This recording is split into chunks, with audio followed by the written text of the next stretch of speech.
So, so, good evening. Welcome back.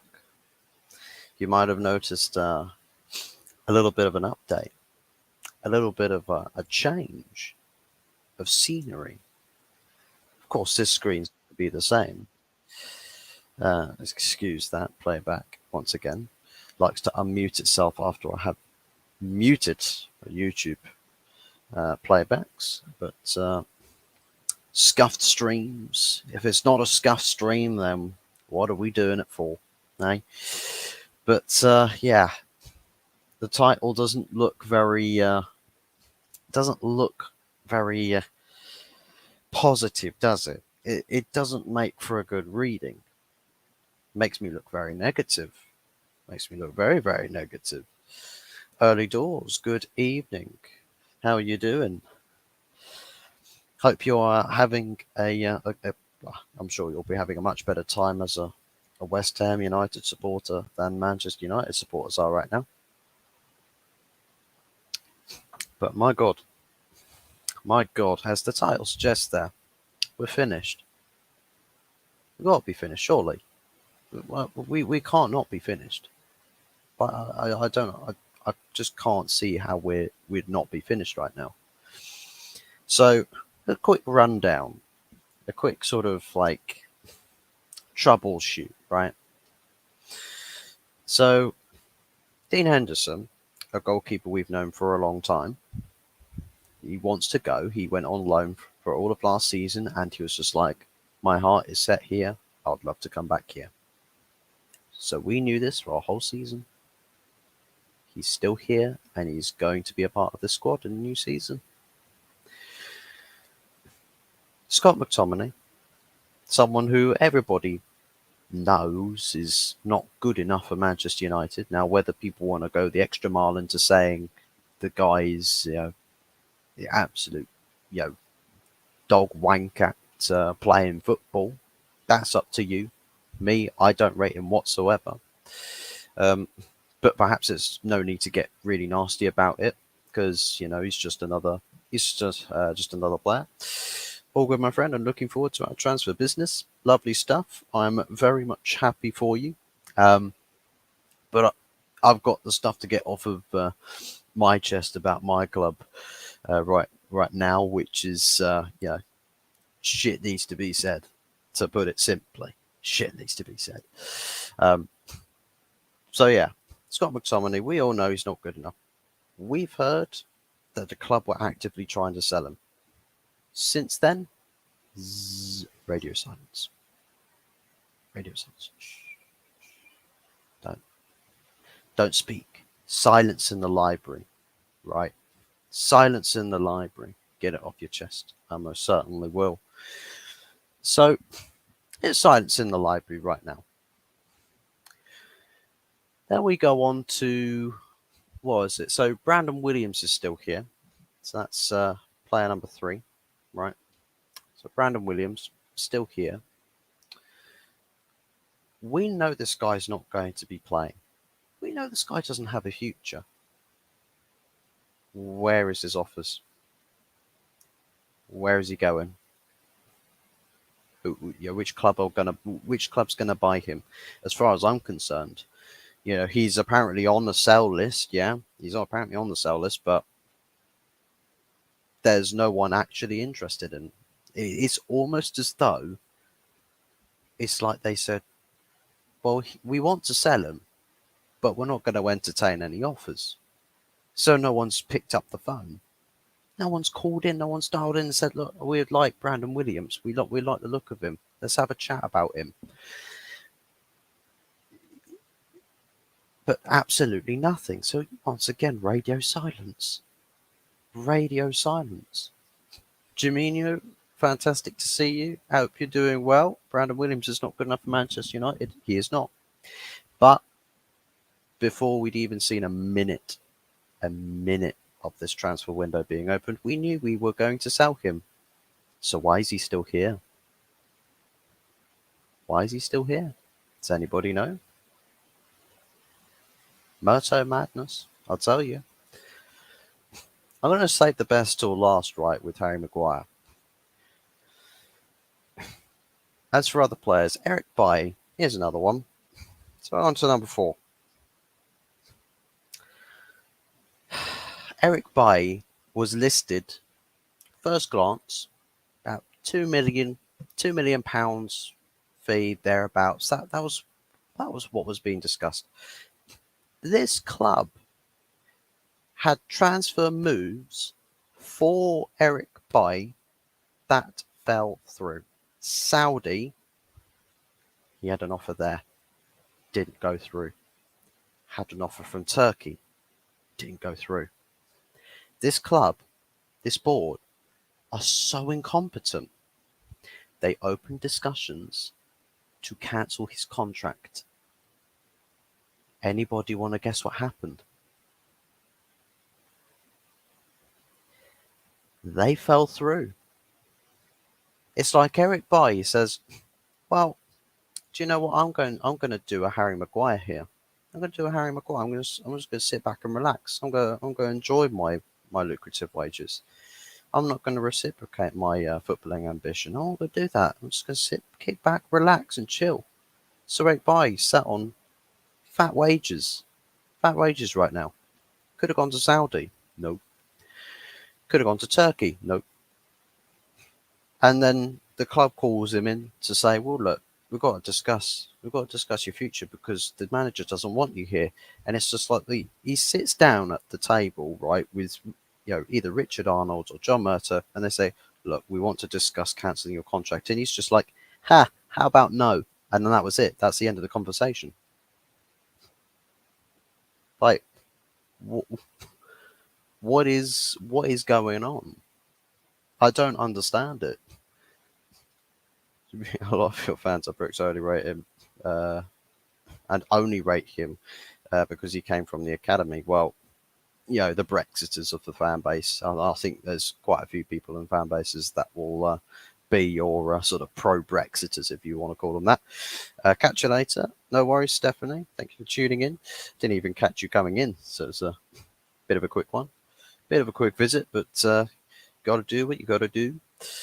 But yeah, so far we've covered Dean Henderson, shouldn't be here. Covered Brandon Williams, shouldn't be here. Covered Scott McTominay, shouldn't be here. Covered Eric Bailly, shouldn't be here. And we even tried to actively get rid of Eric Bailly, still here. Still here. Unbelievable stuff. Donny van der Beek tried to put him on the sell or put him on the selling market, yeah? Tried to put him on the selling market. What happened? Oh well, it's a bit difficult to sell him. We'll revert it to a loan deal. Even that's proving to be difficult, by the way. Even that's proving to be difficult. So now we got Donny van der Beek, who shouldn't be here, but is, and is probably going to stay. Then we get on to Harry Maguire. Are you watching a Super Cup? I saw on the halftime scores that was actually 1-0 to Sevilla. Not a good showing for Manchester City. Got to be completely fair. Not very good showing. They'll want to turn things around real quick in the 60th minute at the moment. So still 1-0 down. But I don't know if Man City are probably playing like it's just another Community Shield. Personally, it's not. It's a lot less of a glorified, a lot less of a glorified, charity game than it is actually just a legitimate European game and some legitimate experience to play in. City looks second best, Firmino, yeah, by the looks of it. But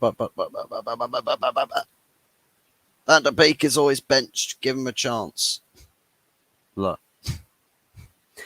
Donny van der Beek. My verdict on Donny is that everyone was saying, look, we should get rid of him because he's crap. I'm correcting everybody. It's not because he's crap. It's because he's never been given a chance. Because a manager that the club bought this player for didn't want him. so he was never going to pick him. Then we get to Ralph Rangnick. Everyone was an absolute shithead at that point. Everybody at the club was a shithead. Erik Ten Hag comes in. He's trying to slowly integrate him, and you'll get a couple minutes here, a couple minutes there. Everyone's thinking, "Oh no, he's even Erik Ten Hag, he's not doesn't rate him." But then he starts getting minutes, and he starts playing a few consistent games, and then what happens? Gets some minutes under the belt and starting to look like he's finding his groove in this team. Then he plays in a Carabao Cup game against Charlton Athletic, gets injured, is now out for the rest of the season. So we were starting to find out just how good Donny could have been for us. But then that got halted real quick. So I think because I'm saying that we should be selling Donny van de Beek. Do you know why? It's because the club said that they want to sell him. That's what they've said. So the club said we want to sell him. Okay, then go sell him. Go sell him. Just do what you said you're going to do. And now that's not. And now this isn't happening. Now we're talking loan deals again. It's like with Dean Henderson. We knew he wanted to go before he even came back. We knew he wanted to go when we loaned him out at the start of last season. We knew it all the way back then, but we're still finding a way. This club is still finding a way. It's like, if you want to not be lazy, you'll sign the backup goalkeeper and say, sorry about that, Dean. We'll get you your transfer move. We'll send you to a club that you can actually, go and get some good minutes for. That will actually be worth your time, be worth your while. Just out of basic mutual professional respect. But no, we don't want to do that because this board is lazy. It's really lazy.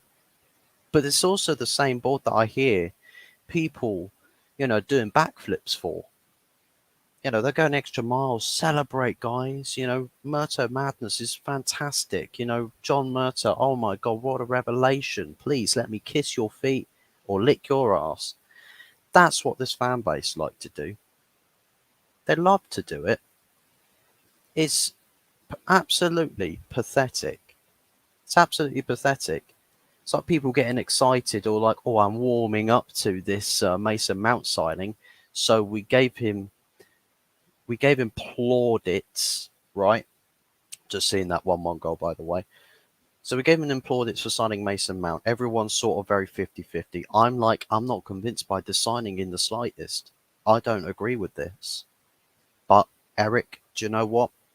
I'll give you the benefit of the doubt.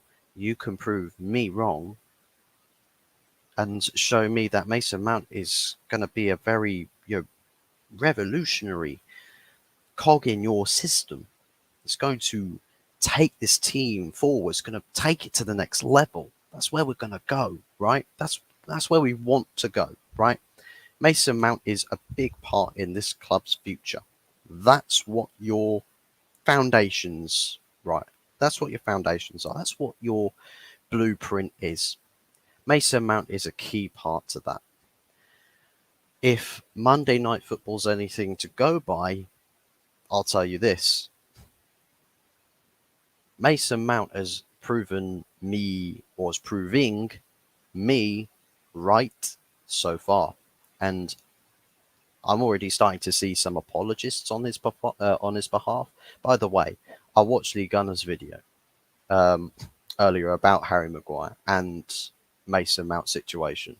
Seriously, if there's a reason to dislike a player, it's their family. It's their family. Listen, your family member who is a professional athlete, they've got a professional contract. They've got employment on a professional basis and they've got a job to do. If I get questioned in my job by my manager, right, I do not want anybody in my family turning up to my workplace to start slandering everyone because, oh, but he's my family member. How dare you criticize him? I wouldn't dare. I wouldn't even dare. But yet Mason Mount's brother decides to pipe up and start shitting all over people because of here's a rundown of his stats. Surprising that those the negative stats that he's calling out. Surprising that, to be completely honest with you, because I don't hear many other people in the United fan base, seconding that information because it's factual. Stats are stats. They're not opinion based. They're factual based. So we factually know by the numbers and by the eye test, because I watched the most of that game. So I can validate those stats. Yeah, 100%. It's not a case that, oh, there's more to it that meets the eye. No, no, no, no, no, no. Mason Mount was absolutely dreadful. God awful against Wolves. Absolutely downright awful. But then there's his brother coming out to start chatting shit. What does his brother hang out down the pub with Harry Maguire's family members or something? Because I mean, Jesus Christ, the gobs on them lot as well. You know, seriously, there's a lot of real prima donnas at this club. Absolute prima donnas, and there's seriously right. They're not humble people. They've got an entire cult following of apologists that literally worship the ground. They worship the ground they walk on. I don't get it. I honestly don't get it. Like, it's seriously sad. It's like that obsession over an ex-girlfriend that dumped you. It's that sort of level of obsession. I don't understand it.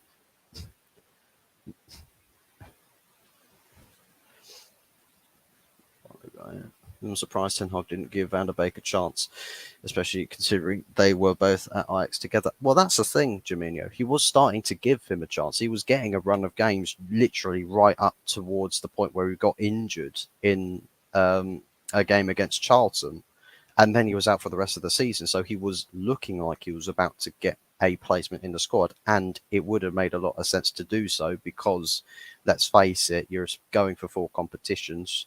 You're going to need to rotate your squad a lot. So Van der Beek was going to get minutes. Whether people rate Van der Beek or not, they would have known, yeah, no, that guy's going to get some minutes. We're going to see it. But the injury just took him out. And then, obviously, the next round against Reading, then Eriksson pretty much had his season ended because, I mean, by the time he got back, he didn't really progress anything from there onwards. Maguire turned down apparently a 5 million payoff as he wants 15 million. Is he delusional, thinking he'd going to play regular football for United, hoping that chances are his fortune? Mate, Harry Maguire, listen, this absolutely stinks, right? Of players ruling with power, and it's the players that are starting to rule with an iron fist, and they're starting to bully the club around and say, no, I want to do this. You want me to do that? No, I want to do it. I want to do this. And the club are going, okay, you do. It's like the report that we saw, I think it was from Simon Stone earlier today, saying, well, the club would like to respect Harry Maguire. No, fuck your respect. Fuck him. Sack him. Seriously, I would go as far as to sack him. Fuck paying off 50 million. I'll pay whatever money is required to get that piece of shit out of my club. Fuck off. Fuck off. Don't care. Absolute piece of shit.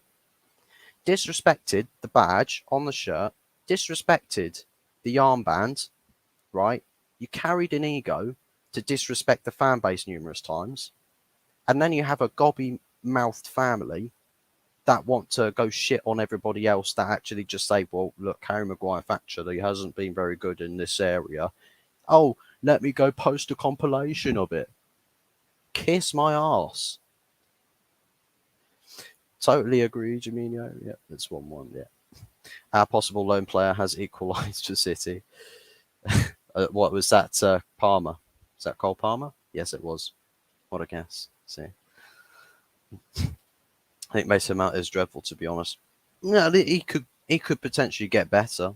I think there's a potential to get better, but facts are facts. Your performance was absolutely god awful. Um, Big T, good to see you. Panic over. I'm here now. We've got a moderator in chat. Got a moderator here. Mount could find it a hard fit at United. Well, I said it on Jez's show last night. I said that when we were comparing Kai Havertz to Mason Mount, the best way to really understand or see which signing would make more sense or which signing does make sense is basically where the manager uses them. How do they use them? What position they're going to play in? How many minutes in that position are they getting? Or is it going to be the opposite direction? Oh, this player's going to play in this position in this game, but the very next game he's going to play there, and the next game he's actually going to play over there, and then it's just, chopping and changing and being the Tinkerman, as we saw with Mikel Arteta being Tinkerman. Mr. Tinkerman very nearly cost him 3 points at home, opening game at the Emirates against Nottingham Forest. So tinkering is not all that, especially if you haven't got the players to do the tinkering. And let's be real, Arsenal haven't got the players to be doing the tinkering. Moving everything around. What we chatting? Wow. You probably saw the title of the stream and was just like, uh-oh, here we go again. Here we go again. Basically, United, we're in the shit. We're absolutely in the shit. Because last week, it's crazy. Last week, it was kind of good vibes. It was kind of good vibes. The club stated their intentions. They said, look, this is what we're going to do, and this is how we're going to do it. With every passing day, we've had that peg just knocked down to the next level. Down another level, down another level, down another level. And people might say, oh, the Tom Heaton injury stops the Dean Henderson deal. No, going out to buying, and not going out to buying the backup goalkeeper that Man United originally set out to do, that's stopping Dean Henderson from leaving, because he already wanted to leave. He already wanted to leave. Even if Tom Heaton was not going to get injured, if he didn't get injured, the plan was still to get another backup goalkeeper. So we all know, factually, that Dean Henderson, he shouldn't be here. Factually, he shouldn't be here. He doesn't want to be here. We are pissing off the player.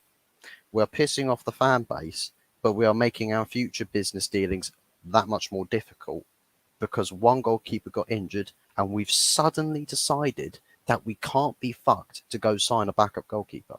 We've suddenly decided that we can't be asked.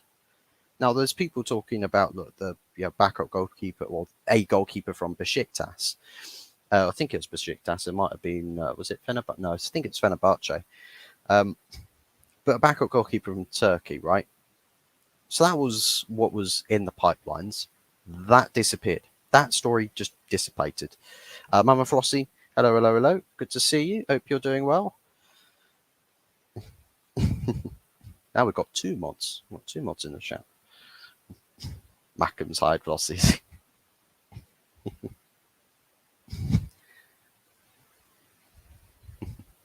We've been in shit for well over a decade. What's another dollop? It's like, I'll tell you what, it's like we've been here before, but it's like this is a reality check where I feel like we need to remind everybody else that's riding this, high of delusion that we're not finished, that we are going places, that we've got a fantastic project going on here. It would be so much better for our project to be backing, like we could back this project, absolutely. I'd be really happy. I'm really, really, really pro Ten Hag and everything if we just had a bloody board that would do the basics of their job. You don't have to go crazy with it. You don't have to go batshit crazy. Just do the basics. That's all I ask. That's all I ask. Is that too much to ask? Just the basics. Just sell a player. Just buy a player. That's not hard, right? Surely. Am I missing the trick here? Look at Chelsea. Buying players. Oh, I want you. Yep, you're coming. I want you. Yep, you're coming. Want to sell a player? Yep, you out the door. Over there now. Gone. Wrapped up. So Chelsea can do whatever business they want to do, right? And they don't have to always break bank. I mean, Michael Elise say that they want to sign. They're getting him at a cut price. To be honest, Crystal Palace might feel like, wow, we could have got more money for him, and rightfully so, they could have, based off of all the other players that have been going for their crazy prices this summer. They could have got more money for him. I wouldn't disagree with that take whatsoever. But we're in a situation where our club, we signed Mason Mount for 65 million thereabouts, right? And everyone's just like, oh my God, oh, I'm not too sure about it. It's sort of 50-50, right? You can tell there's some people bit skeptical. Then we go into doing Andre Onana.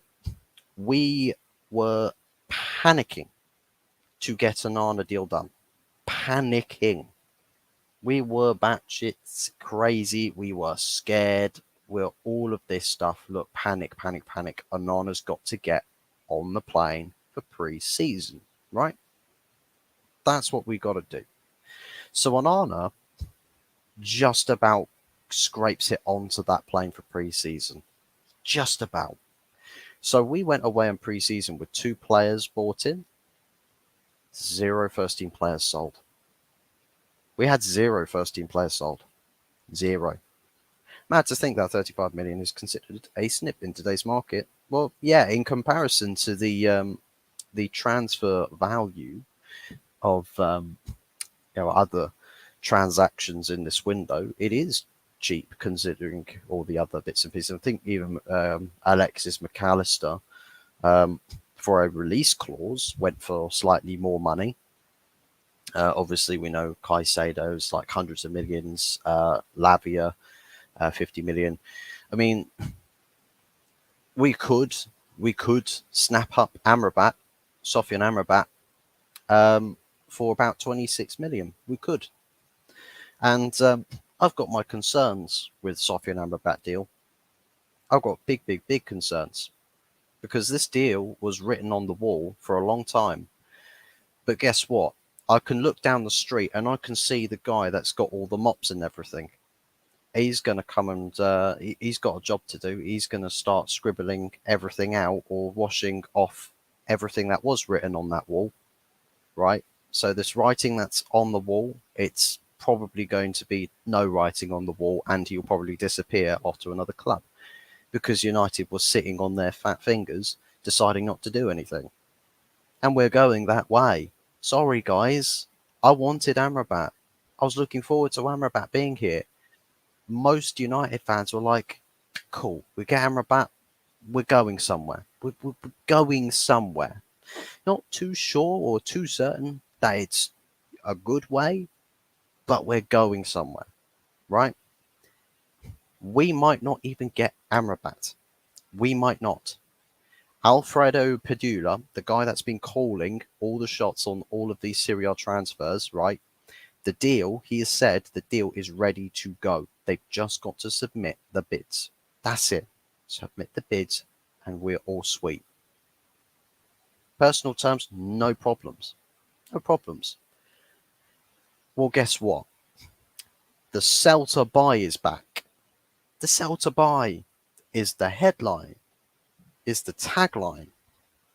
Why on earth did we not get Amrabat before Mount? Because Mason Mount, and do you know what? It was quite funny that when I was watching the Lee Gunner video on Lee Reacts, he said that the PR lady that takes care of all of the the player sides of public relations and all of that jazz is also the client.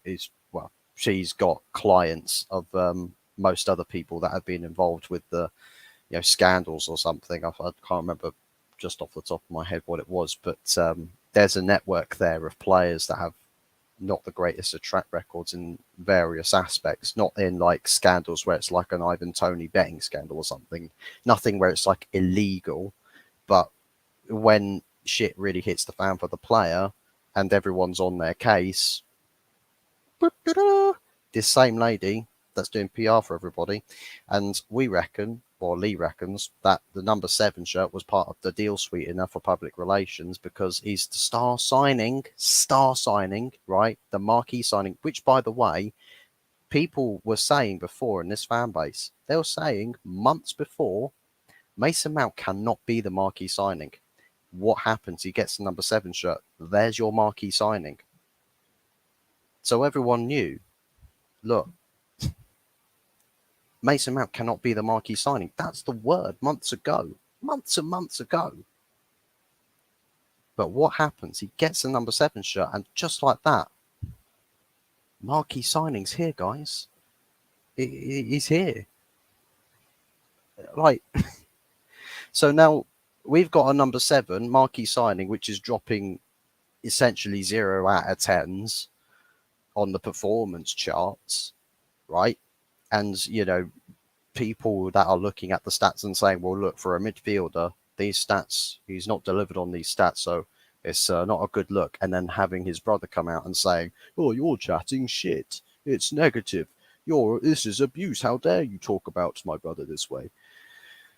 Right, so the analysts that the club hire that feed back this information to the manager, right? The people that get paid at the club who work, you know, in the same club as this player that's just dropped a stinker, they're getting all the analytics as well. Do you, right, Lewis Mount, go busting in to the analysts' rooms and tell them that they're all negative for harboring bad stats for your brother? Do you do that? Do you do that? Or is it oh no, we'll only stick to those, you know, those that publicize the.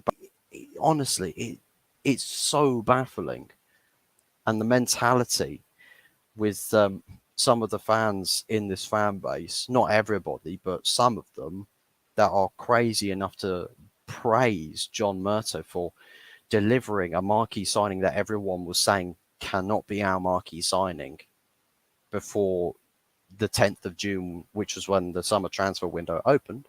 City are over Seville like a rationale. Well, it's late in the game and it's still 1-1 there. Looks like Liverpool going for Amrabat. And why wouldn't they? This is the thing. They need a number 6. Who's on the market? Amrabat. And they can get him for cheap. So Penny Pinchers FC, that's a smashing deal for you. Smashing deal. And Alfredo Padula says, look,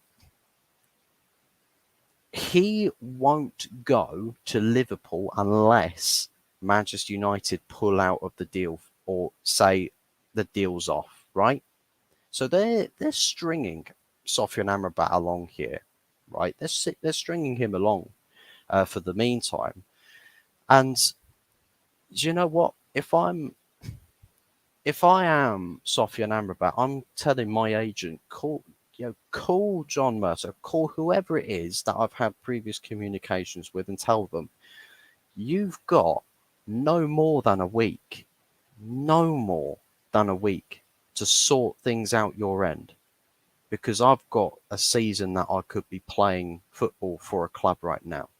I am not actively partaking in Fiorentina's squad right now. I'm not actively making the bench. I'm not actively here, right? I'm not active at the moment. So I'm having to wait for this stuff to get sorted out before I can be, right? And I'm not going to be sitting here on deadline day whilst you're tripping over your own feet to sort something out for me, when a club that needs a DM, a number 6, so it's guaranteed minutes for starters, but it's actually a team that, you know, I could get better in. I could have a significant impact for this team. I mean, it's in Europa League, so cool. There's some form of European competition, so that's just the tiniest little sweetener on the deal. But my God, we are Amrabat is a sitting duck, right? And Liverpool, I think they've clocked this. Like, literally, Amrabat is a sitting duck. And listen, United, we we're not actively doing anything at the moment to actually resolve any Amrabat deal whatsoever. We're not actively doing anything. Arsenal Drew more. Jez, lovely to see you. Hope you're doing well. Evening Hot Fuzz and all the real ones in chat. Yes, good evening. Shout outs to everybody in the chat. Big ups to everybody that has smashed a like on the stream, and also to all others that are in the chat right now. Big ups to everybody. Thank you very much for tuning in. It's really nice for me to see everybody in attendance this evening. Evening, Jez. Good show earlier. Sorry, I had to drop out. Yeah, smashing show, Jez, from earlier with Lee Gunner and Kenny Kent. Massive shout outs to you. A fantastic show, really. It's like the blockbuster YouTube shows, the ones that you hold in the highest esteemed regards and all of that. And that's one of them. Those are one of them. Thanks for joining, mate. Yeah, it was on fire, 100%. Cannot believe as well that Kenny Ken got to a stream after Lee Gunner, Mr. Late Gunner. Because man's always, usually every delay you find with a stream with Lee Gunner is because Lee Gunner's late, but not this time. Not this time. Melbourne Floss evening, also stream more. Great stream earlier. Yeah, 100%. You're welcome, Jez. Lovely stuff. But yeah, look. So Manchester United, everything is in a bad state right now. In a complete sorry state of affairs. I mean, Harry Maguire, the guy, I want this club, right, to make life a living hell for this player, because there's no way that you can. I'm surprised that not more people are picking up on this. That it's Harry Maguire that's saying, no, I'm not leaving this club. Straight away, someone should be making a phone call and that player would lose his job. He'd be sacked. And you can say, well, you can go print that, like Ferguson said. You can print that. We sacked Harry Maguire. Stick it in the tabloid headlines. Stick it everywhere. Front page, back page. Stick it everywhere. We sacked Harry Maguire. Why? Because he refused to leave the club. Right? Because no one's bigger than this club. No one's bigger than any club. Every club, right, is the standard bearer for that establishment. Everybody that serves to that club is underneath it. Right? No one's prioritized more than the club. So Harry Maguire, and for any of these Maguire apologists out there, right, that sit there and say, but the guy's a decent centre-back. He's a decent centre-back. Okay, where's the factual evidence? If he's a decent centre-back, we wouldn't have been trying to sell him. We wouldn't have sat at the negotiations table because we accepted the bid, and the personal terms with West Ham wasn't the issue. It was the payoff.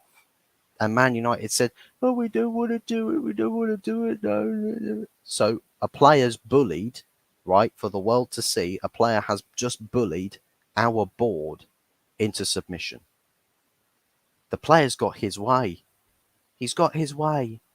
He gets to have it all his way. I would be surprised if he didn't turn around tomorrow and say, well, actually, you know what? I want you to give me back the captaincy. I want you to go give me back the captaincy. John, Richard, you go tell Eric that I want the captaincy delivered back to me on a silver platter. You go tell him that. I'm surprised he doesn't have the ego to go and make that sort of a demand, right? Because really everything else that he's done and said whilst serving as a United player has been under that sort of umbrella. The childish antics, the ego on this guy, and it absolutely reeks in the various press interviews that he's done down the years.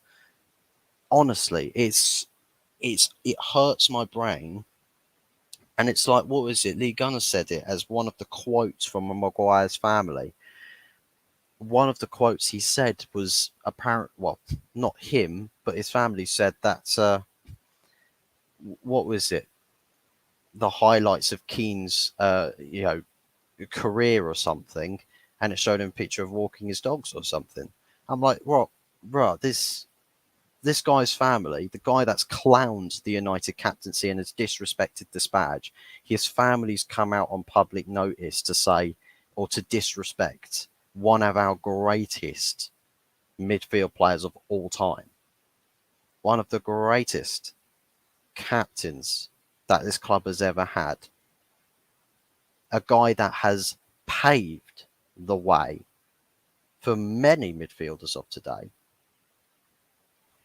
And his family's got the gall to sit there and start disrespecting his acumen, Roy Keane's acumen. I'm like, you absolute tosspot. You absolute tosspot. I honestly cannot believe the gall on these people. It was fun. It looked like a lot of fun. Back again, Jamilio. Good to see you back. Hope you're doing well. Like the stream, 100%. We're one off 10 likes. Let's get it up to double figures. Let's get it up to 10 likes, people. Let's do it. Let's do it. Let's get it across the line. Longhead Yeti, big ups to you. Good to see you. Hope you're doing well. Let me see if anybody would like to come on, because I'm going to offer the chance for some peeps to come on if they would like to engage with some of this chat, to give some other external viewpoints if anybody would like to. I will classify this the hot mic. The hot mic, you may take the hot seat for however long you would like to take it. It's entirely up to you. If you would like to come on, you are more than welcome to. You are more than welcome to. I will then furthermore tag each individual that does come on in, I think, probably stream title or pinned comment for playback purposes, so everybody can find the source location for each individual that were to come on. But the invitation is out there. If you would like to come on, I can send you the link. More than welcome to come on. Big up long-haired Yeti. Yeah, big up to Yeti. Big ups to everybody. Also, for anybody else that would like moderator as well, I don't know if Yeti, Early Doors, or Jaminio would, or even Jez would like to have the moderator's role. You're more than welcome to have that as well. We can increase, we can grow the cult, the Pro Fuzz cult.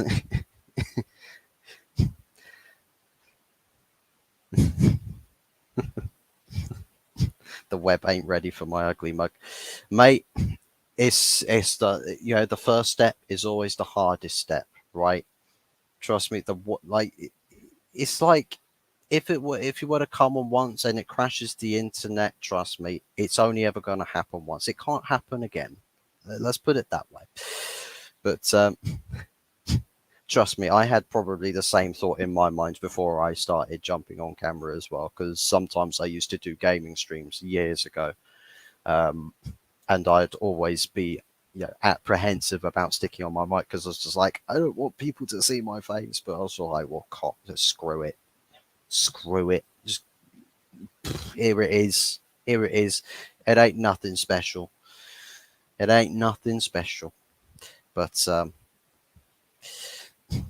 we're all unique. We're all unique in our own unique ways. Unique in unique ways. I'll happily mod if you want. Don't want to sound rude though. No, that's absolutely fine, mate. Honestly, that I prefer asking people first if they would like to have moderations or moderators role. If they didn't want to, then honestly, at least you were asked. So the invitation was there to do so. But I don't want to just assume that people would want to be moderator and start giving mods out for fun. I'm up to mod status, Early Doors as well. Lovely stuff. The more the merrier. Lovely stuff. Hotfire's gaming streams got banned because he entered the GTA shoe shop, if you know what I mean. Mate, I mean, to be honest, I don't actually know um, what it is you mean by that term, so you'll probably have to excuse me for that. So, you know, um, you can enlighten me in chat. That would be great. You saw my boat race. I bet you can still see. Mod takeover, 100%, 100%. Mod takeover time. Everybody's a mod. Everybody's a mod. You can have a mod. You can have a mod. Everybody gets a mod. What was that? Was that Oprah Winfrey? I think that was Oprah Winfrey. Um, it's the GCR. Oh, I see. I see what you mean. I see what you mean. Yeah, the shoe shop because it's what is it? The Unicorn place. I can't remember the name of it. The strip club in GTA 5 online. It's something called the Unicorn, but it's got a shoe like a high heel as its logo. Um, handing out mods like Anthony Taylor hands out yellow cards. Absolutely. were, you, were you trying to ping Jez?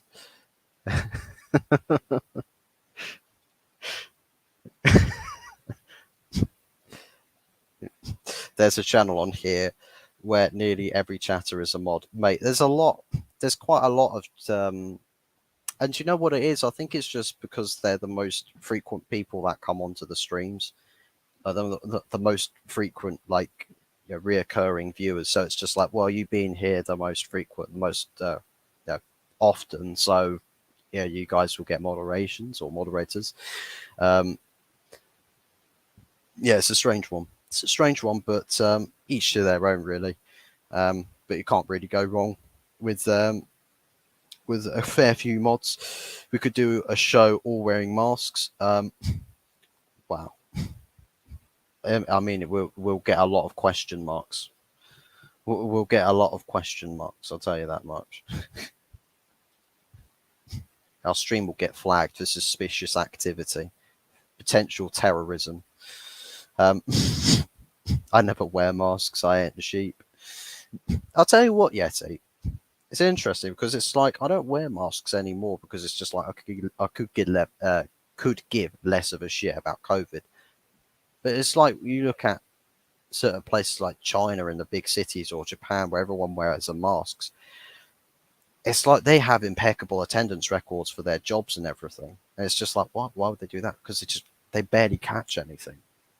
They barely ever catch anything. And I was surprised to know where everyone else, stopped wearing masks. They were coming down with colds and little bits of flu here and there. And I was just wearing a mask every time I was in a public space or on public transport. Honestly, I just wasn't catching anything. I went for like a whole 2 years without even a minor cold. I was just like, bro, what is this? What is this? This wizardry, this sorcery that this mask has given me. Obviously, I got bored of wearing it. Plus, I lost most of them, and wherever it is they've gone somewhere. No clue. I'm a sheep, mate. I thought you were a goat. Yeah, it depends what weekend it is. What you like. I'll jump on. Lovely stuff, Yeti. I will drop you the link. Let me just grab that stuff real quick. I've got my Instagram app opened on my phone, but I cannot be asked with copying and typing out this painfully long link. I'm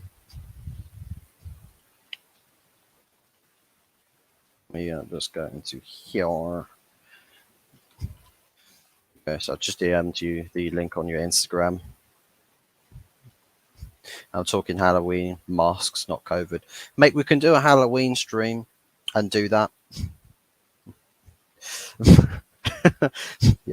Yeah, see, Halloween masks is fine, but I'm scary enough to be honest. Wait, It's people. I want to make a harsh joke. For Yeti, Halloween's all year round.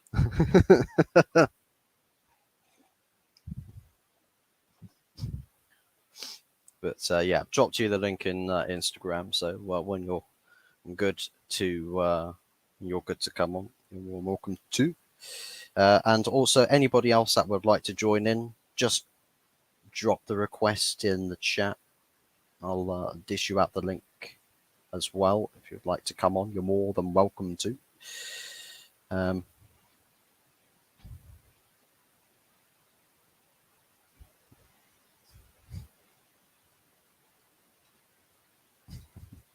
Yes, he has to wear a Bigfoot mask. Lols.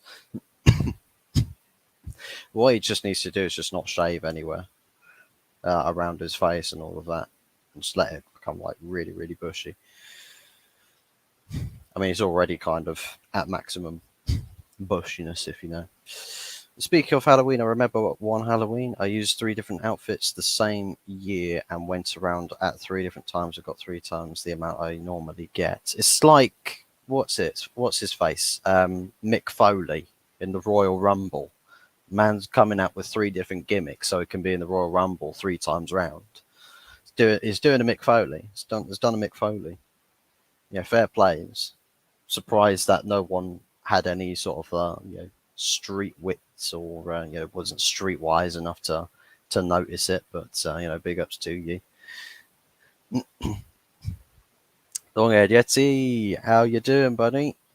You are on. Nice. Welcome. Just go read this real quick. Jaminio, Halloween. Where's me bloody thing gone? Hey, buddy, how you doing? Yeah, Yeti. Lovely stuff. Hey, mate. Coping. I mean, I'll tell you what. Having a glass of chocolate milk is helping me swallow some bitter pills, which is really, really not ideal. Because what was quite promising last week for a transfer window outlook, it's now looking like we're heading for 2 weeks of absolute bitter disappointment. And that was that. I'm just gonna say it like it is. That was shit last night. It's actually the night before now. I mean, I've forgotten about it so quickly. Night before, I mean. Yeah. That was terrible, mate. How they didn't beat you, I don't know. Mate, I was looking at that. I was just like, the way that they're getting such free space. I was like, am I watching United versus Wolverhampton Wanderers, or am I watching a replay of Brentford versus Man United? Like, what game am I watching? Honestly, it was unbelievable. I thought I was watching Wolves against Baseford Town. Well, I mean, you might as well have said that they rented Old Trafford for a game. I mean, maybe it was a chat. I do Mother Flossie and Early Doors and everybody else in the chat. Yeah, it's the Yeti. It's the Yeti. It's loving the new look, buddy. Looks thank you. Man. Yeah, it literally spent about an hour's worth of time on Canva doing all different bits of editing, looking at some templates for logos and stuff, and then little channel banner. Channel banner. Channel banner. Channel banana. Yeah, awesome, man. So I hear what you're saying. Well, I mean, at least I'm somewhat a bit more marketable now, especially on my YouTube, but also on my Instagram. So I don't have some thumb-looking bloke as my Instagram profile picture. Oh yeah, I mean, you can be a rent boy now. You can be a rent boy now with that logo. Go make my own club. See me rock up into the 72 or 92. Sorry, footballing teams in the league. See my little logo prop up there, just like, how the fuck did Fox get a club that was actually competitive enough to actually be able to make it into the football pyramid? Pyramid. Chana banana. Mate, Chana banana. You on drugs? Wow. I might as well be. And if not, why not? Well, maybe I can pop next door. They might he might sort me out or something, but better not to. Got to keep that down. But yeah, China Banner sounds so much better. Good choice of neighbours. Wow. Oh, mate. So, some Honestly, watching that game last night, I was like, what is going on here? Because, I mean, you could see, like, Lissandro Martinez, not last night, the night before. You could see Lissandro Martinez. He got a yellow card, so he weren't able to keep stopping that midfield break. You've got to get a DM. You've got to get a CDM, Amrabat, or, you know, someone else or whatever. Because nobody was trying to stop Cunha. well, no, it's literally one. I was saying it before where we've got our two centre backs and then one of the either left back or right back that sort of makes a back three. Mm. There's Casemiro just ahead of him, ahead of those three, but the fullback was positioned a little further out wide. The centre backs are slightly more centrally located. Casemiro is basically diving into challenges and all that. And once he's been bypassed, it's literally so much space. It's like half or a quarter of the entire pitch worth of space to run into. Yeah, And those two centre backs have got to come more narrow to cut off the entry point dead ahead. But yeah. then you've got all the supporting runners that can come either left or right hand side. We've got the more sort of not wide channels, but even slightly more narrow, closer to the sort of Can you remember 18. Viz? Can you remember that Viz comic? The fat slags. It was Uh, like that. Your midfield was like the fat slags where they just opened their legs and let everybody in. oh, Man City won the Super Cup with the penalty. Um, That's what it but looked like yeah, to me. but yeah, honestly, honestly, it's just free. It was just so free. I was so surprised with the amount of chances that Wolves had to score, and it's not like they were difficult chances to take either. They were actually quite straightforward chances. But Cunha just couldn't hit the target. It's like he's stuck on a raft, a wooden raft, in the middle of the Atlantic Ocean with a football. You'd shoot it off the raft to try and hit the ocean, and you'd somehow still miss. You'd probably sky it just enough to noggin someone on the head in New York. Yeah, if he fell off a boat, he'd miss the sea. I mean, Jesus Christ. I'll tell you what, if he is ever caught on a sinking ship, you wouldn't have to worry about giving him any of the lifeboats or little rubber armbands or anything, because I Nah. mean, man will just fall off and just end up floating away off to safety by his own accord. But You need another 10 Lissandro Martinez. That's what you need. Because he's like, he just gets stuck in and just goes straight in there. And he just, I mean, he got a yellow card, fair enough. I mean, I'm loving this thing with what they do now, whereas when a player goes, yellow card, and then they actually give him one. It's brilliant. Because you can see the players when they go down and they're thinking about it and they're like, oh no, better not do it because I'm going to get one. yeah, it's actually quite fun, and I suppose there's a lot of Brilliant. people that will look at it in hindsight and thinking, right, so if you do that, you get Early booked. doors. Yeah, if you do that, you get booked. Mm.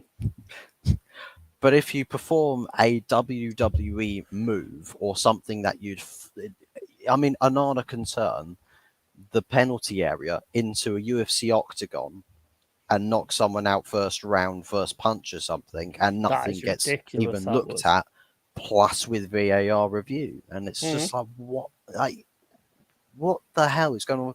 And this was brought up as one of the subjects in Jez's show yesterday about the officiating and how it's really baffling how it wasn't a penalty. Look, we had a penalty. Well, we had a penalty shout in the first half that wasn't given. I don't really care about that because the fact of the matter is we shouldn't be relying on penalty Yeah, shouts well, to yeah, say, I agree "Oh, with we that. lost the Yeah. game because we weren't given a penalty." Shut the fuck up. Mm. Just make chances and score goals. It's that simple. Yeah, If a I've always penalty looked at it happens, like that. you'll get the penalty. You make your own luck. Absolutely. That's it. Penalties should be like an afterthought of any team. You know, if you're not doing the right thing and you're relying on penalties, then are you really ready for the big show? I mean, it's like Yeah. us. I mean, at the end of the day, we at the end of our game. I mean, VAR this weekend has Mm, been disgusting. I mean, at least that penalty for Wolves actually got looked at. It mm, didn't even get looked at on the right hand ball. no. You know, I mean, it goes more to motoring towards the top teams Yeah. get more, than the others. Oh, It's not a good look. It's it's not a no good look. yeah, it's no coincidence that all the bigger clubs always constantly have the joke names thrown around, Mm, where it's like mm, Manchester, like Varchester United or Liverpool. mm. Um, but yeah, it's no coincidence with that. But I think the most annoyingly frustrating thing, Roger Melly, the man on the telly. Buster Gonad, mate. Buster Gonad. Carrying his testicles around in a barrel. That was hilarious. Yeah, mate, did you have that? How old are you anyway, Fuzz? 25. 25? Yeah, Do you remember Viz? no. Nah. I never read comics like that. I mean, the only Oh, mate. comics I ever read in my Look childhood up Viz, mate. were the Look up Beano. Viz. I only ever read the Beano as a growing up with those sorts of comics. I never Viz really. was Viz was quality, mate. It was just like not the like Sid the sexist, who was like the Geordie guy. I mean, it's brilliant. Honestly, just if you get a chance, just look up Viz because that comic Mm. was absolutely hilarious. You won't get it now because too many pussies in the world who take Probably get offence to everything. Mate, I'll probably get police raiding my room to try and find all the dirty content. It's just like, did you know that your son was looking at this? I'm like, mate, the internet exists. Trust me. There's about I think they'd 500 probably find porn more than that. websites. They'd probably find socks stuck to the wall and all that kind of stuff. Well, thankfully, I'm not that bad. Thankfully, I don't have a cum sock drawer. Thankfully, I'm not that bad. I'm okay. I'm okay for that one. But You don't put a cum sock in the drawer. You just chuck it at the wall and it just sticks there until you decide to wash it. no, what you do is you stick it on the ceiling, right? And it's one of those things where after time, if it starts to unpeel itself, someone comes in the room and you just get a sock just off. Yeah, just it. You've just got socked. Yeah, the Christ thing is almighty. that creates a talking point because when they get socked, you can then explain when the sock thing actually happened. They probably won't be interested in that, but yeah, let's talk football, shall we? Yeah, you can't cancel puberty, officer. You can't cancel Let's not get you cancelled when you've just got your first badge. Yeah, but yeah, the game from last night. I mean, from what it entails, right, and going forwards. I mean, I see there's some people that they're feeling sort of like, yeah, that was bad, but don't worry, Tottenham is a tough game coming up, but no, I think we should do okay. I'm like, why? Why should we do okay? It's like if nothing changes from last week, I was Yeah. probably being quite generous in our favour when I said as predictions on Jez's channel, look, if we don't learn anything from that game, that's going to be 3-0 minimum to 100%. Spurs. It's minimum 100%. 3-0 to Spurs. And The pigeon is going to score an hat trick. mate, the I mean, Pigeons, and if that happens, mate, then Man United should just like go bankrupt and just dissolve and not exist anymore. mate, blow up the stadium. Yeah, 100%. 100%. If the pigeon scores an hat trick, you are never going to hear the end of it. Mm-mm. Mate, literally every single a game, like away game we'll go to, we'll just hear as a chant that rings around the stadium. It's just like, for fuck's sake, we've been leashed and walked like a bitch. by a pigeon guy from Brazil. You can't get more based than that. I mean, Oh, that Christ is Almighty. just not. Nah, you don't want that. Oh, by the way, just want to say, I Yeah. watched the jazz show, and you and Early Doors was awesome, man. Awesome, well done. Oh, thank you very Absolutely much. brilliant. I appreciate that. I read some of the comments Make on sure the that show. check. Make sure that check that you said that I can have, if I said that, gets through to my account. I'm trying to remember what check you're on about now. I'm Well, trying you to. no, you said on Instagram, I'll pay you if you come onto the stream and say that last night's stream with Jez was really good. So you can't welch on the deal. Did I say that? Yeah, you offered me £50. Come on, I didn't man. offer anybody. I didn't offer anybody no money. Come on, mate. I've got the proof. Right, I'm going to put the proof up on screen. I see. There's a £50 note at the bottom of your beer keg. You got to finish off your pint and you can grab it. You say that with No, like 100% respect for him, man. You was awesome, man. Brilliant. yeah. I was reading through the comments after that show, like from the playback, and somebody was like, "Oh, the guy at 1 hour 25 seconds." I don't get what he's trying to say about Liverpool won a Champions League with FSG.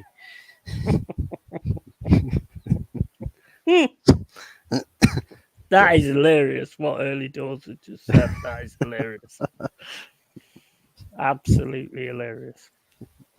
Yeah, it's like with the bloke that said in that comment, but how I don't know what he's talking about. Like FSG won Champions League, or Klopp won, or Liverpool won the Champions League under FSG. I'm like, yeah, you do realise that we've won Champions League under the Glazer ownership, right? Mm. It's because the middlemen are actually good at their jobs. Michael Edwards was in charge of recruitment, head of recruitment at Liverpool at the time that they won Champions League. He helped Klopp build that team. Then Michael Edwards leaves. What happens? Recruitment goes down the toilet. So now You're the only everyone, lot I can't give crap to about European Cups. well, yeah, Because I get beat every time, so I can't do it. Yeah, but we won 2 European Cups. Yeah, but we won 3. Okay, no, fair no, enough. fuck off. At least you can Back still, off. Get out of my face, man. at least you can still basically just hijack every Arsenal show out there with that one conversation, that one Oh, line. 100%. 100%. 100%. To me, Andy Capp portrayed the power of women flow used to boss him. I have no clue. I'm so clued out with old school shit. Well, Flossie, they could never have it bought out. Just got to go Bought to it the out now. loo, mate. Yeah, no worries. Thank you, Yeti. Appreciate that. Yep. Second that. Absolutely second that 100%. Yeah, I heard that clear as day. Yeti can't believe what was trying to get out of it. Like his club cheap. Mate, it's like trying to backpedal. It's just like, well, all of these players that we had on our to sell list, right? That list that we basically told everyone that the players who were going to sell. Yeah, but we're actually going to take that back. We retract our statement. We're going to hold on to everybody, but sell this, sell to the fan base that we've got to sell to buy to do anything. But we'll be cheap bastards by just not selling anybody, by having deals in place that they all keep falling through, and then we get left short-handed because all of the deadwood is still here that this manager has said doesn't want, and now it's like it's full circle. It's absolutely full circle. FSG never gave them a Vidic though. Well, mate, FSG have always had a way of doing business, right? They've always been the penny pinchers. They've always tried to make the cheap deals. They've never tried to really, really break the bank until late.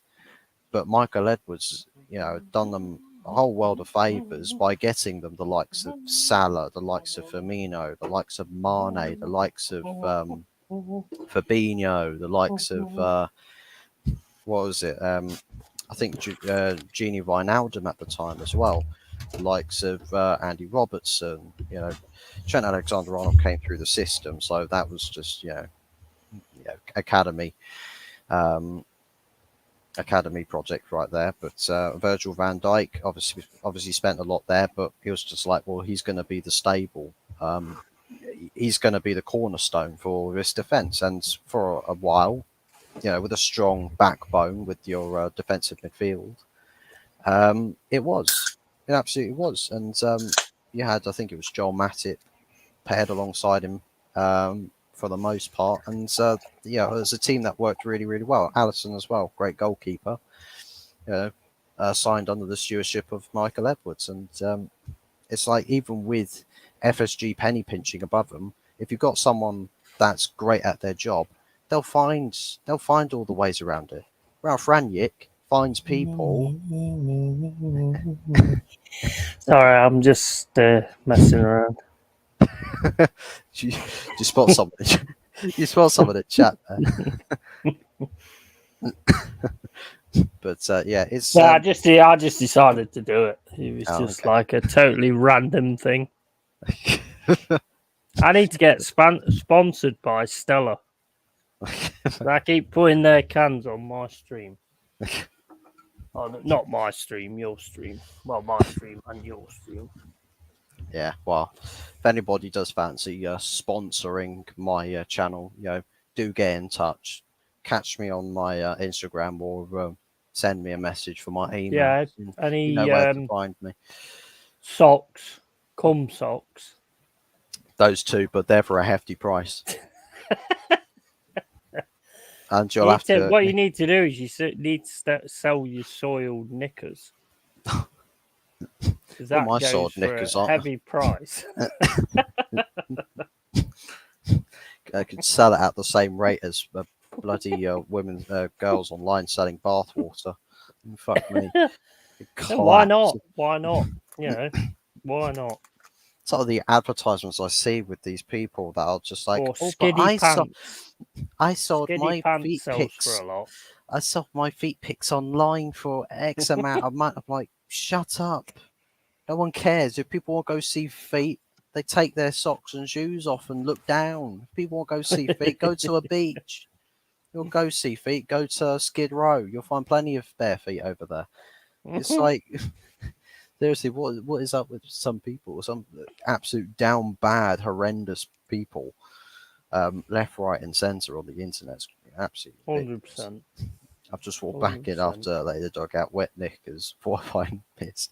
Not wet knickers, soiled knickers. Yeah, soiled, mate. They gotta be soiled with skids in the bottom, because then you get like an extra fibre for the skids. Well, I do anyway. I don't know if anybody else does, and people might pay more for mine. I don't know. Mate, the worst part about it, is if it was a famous person doing it, it would legitimately happen. It would legitimately. Oh yeah, 100%. They would. It would sell. What do you mean if there's a famous person? I am a famous person. My mum and my brother have bought 50 pairs already. Is that your network of two people? Yeah, so I've made it, mate. You're globalized.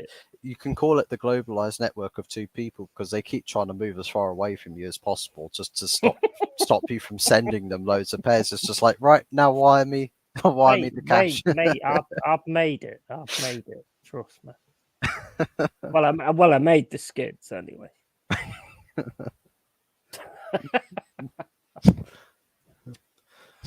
Oh my days! At least you know what you're wearing for Halloween, Yeti. Not a lot. That's what I would imagine. I'll just run out naked. I'll scare the shit out of anybody. Take talking of soil. Play me Halo. There were two girls in our year, big two. What? So about people with skid marks? Damn, Jesus! Wow. So your next game's Tottenham then? Yeah. Yeah. Tottenham's always a weird one for you, but you normally win it, to be fair. It's like we usually would beat Tottenham, right? Because it's like, oh, that should be a tough game. It's a tough game, but then Tottenham clown it out, and well, they usually Mm, clown it out, and we walk away with the win. But this time around, it's just like, well, mm, it's the start of a manager that's going a different yeah, they direction. look a different So animal now, it's like they will be raring to go. like a They'll be up pigeon. for it. Yeah, they'll be up for it. It's like James Mm, Maddison. Imagine he gets the same. Um, imagine he gets the same space that someone mm. like Oh, Matteo Cunha Madison's gets. awesome. Madison is the difference, and Like, it's honestly ridiculous. Like, they like got some good chances as well. They just didn't finish them. So if they could yeah, actually, I mean, that Son chance on the post, he should have been finishing that. If he's the captain, he mm, should have been finishing that. And Madison putting players in, and yeah, I think Tottenham might be a different animal this season. yeah. Well, what about the Sofian Amrabat transfer to United? What is Ronig to United, please? I want Amrabat to United. We all do. We all Are want you in a Amrabat to Davy? United. We all want Amrabat to United, but we're being held back by this club. He's waiting for us. Everything's in place. That's We apparently want ridiculous, to isn't it? sell Donny van der Beek, but apparently we're only linked to a loan deal now. Supposedly, it's only a loan deal. So who are we selling to buy Amrabat? I mean, Mm. Brandon Williams should be an easy sale. Where's he Yeah, going? but you're Man United. Why do you have to sell to buy? I mean, Well, that's never been a um, thing, has it? well, we've spent 180 million pound on three players, and everyone's saying, "Oh, but that's fantastic, mate." No, impress me is signing three players in this market for about 80 million. Mm. Yeah, That I agree. Yeah, I I'll get agree. impressed with that. But people are Mm. hyping this up and say, "Oh, 180 million. Oh, we saved so much money on Mason Mount. We saved on Anana. We saved on Hoy." Fuck off. We did not. Have you noticed? Over the last few seasons, everybody goes on about the 100 million rices and all that kind of stuff. But the Mm. team, the players that tend to overperform and do really well Yeah, are the ones that are far less than 100 million. yeah. It's normally players like, the ones that obviously Southampton went down, but the players that they got and all that kind of stuff that are cheaper, and the players that we got and stuff like that, they're the ones that seem to sort of elevate. It's like the only places really you see the superstar, big money signings working out is either for Barcelona or Real Madrid or clubs like that. You Mm, never really see them come to a Man United or an Arsenal or a Liverpool and, absolutely set the world alight. I mean, Liverpool maybe sort of have a better run of it, henceforth with Allison or Virgil van Dijk, because obviously they signed them, the trophies came. But everyone else is like Paul Pogba, absolute, like, you look at it, back on it, awful, mm, absolutely mm. awful time at United. And Is that a lot more manager though than actually player? well, at the time we had Ed Woodward, and the guy was just doing his own thing. The guy, Mm, like, like, fuck the managers. It's all about the dog and pony show, courtesy of Ed Woodward, like and that was it. marquee signings type Yeah, of thing. the Yeah, Galacticos, like, yeah, I yeah, want yeah, I yeah. want this player because I want to be the guy that's responsible for it. And seriously, Mm, the guy was on a power ego trip, whatever you want to call it. And apparently, he's got his own book coming out where he's going to talk about relationship with the Glazers and all of that. So it's just going to right. be a big book about how it is to kiss ass and all of that. We have got Ernie Hey, there he Dawes is. joining us here. How are you How doing, are we mate? doing? How you doing, buddy? Yeah, all good, mate. All good. Yourselves? All good, man. Yeah, not doing well. Good. Not doing too bad. I mean, I'm feeling a bit better now that we're doing this show. It's definitely lightened my spirits a bit. But honestly, reading the news and seeing what everyone else is saying is just like, if there's a way to get depressed, it's just looking at the today's Man United news and all of that. Yeah, we're getting absolutely smashed by Spurs. I wouldn't be surprised, mate. I honestly wouldn't be surprised.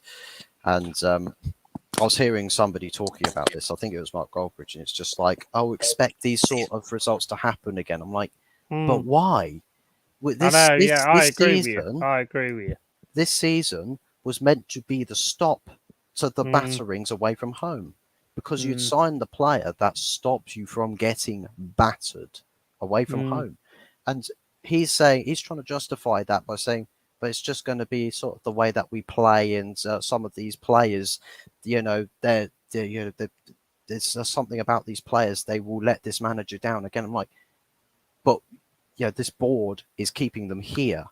The board is not signing the players that will contribute to stopping that from happening.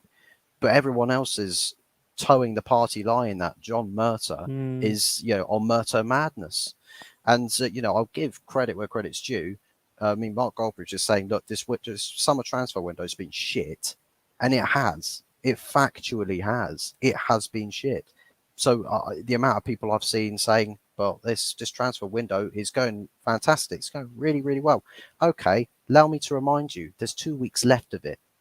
And you've got still that many points to tick off on the agenda list. You've still got that much work to do. With Can I ask you a question? Yeah. Before you actually sign Rasmus Oyland, or whatever his name is, Yeah. did you actually do a medical? How come you actually gave the money and then found out that he's got a bad back? Well, makes no sense. Well, I'm surprised that it's not even just with the stress hotspot in his back. Apparently, there's a little bit of a knock there as well. I'm surprised that no one's actually bothered. That's what I mean. It's Surely you do a medical before, don't you? Well, yeah, it's like what was it, West Ham, where the stories came out that they wanted the medical records for Harry Maguire and Scott McTominay before they tried to entertain deals there. It's like I looked at that, I was just like, oh, I didn't think that clubs would actually do that. Did they not notice he was walking in like Hunchback? And saying the bells of Man United.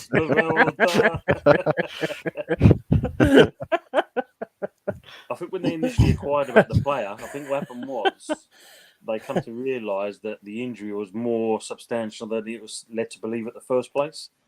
So it's not as an easy, it seems to be worse than what it is. I don't know if it's a couple of the vertebrae has got to be sorted out as well. If that's the case, he's just going to be sitting on the bench just earning money for. I thought you saw that in the medicals. That's what the medicals was all about.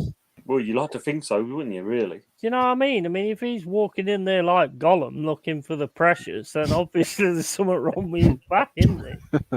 You know what I mean? There you go, Hot Fuzz. There's your new thumbnail for your next stream. Don't mention it, mate. Mate, it really does. It really does. Hit the notification bell. Sorry.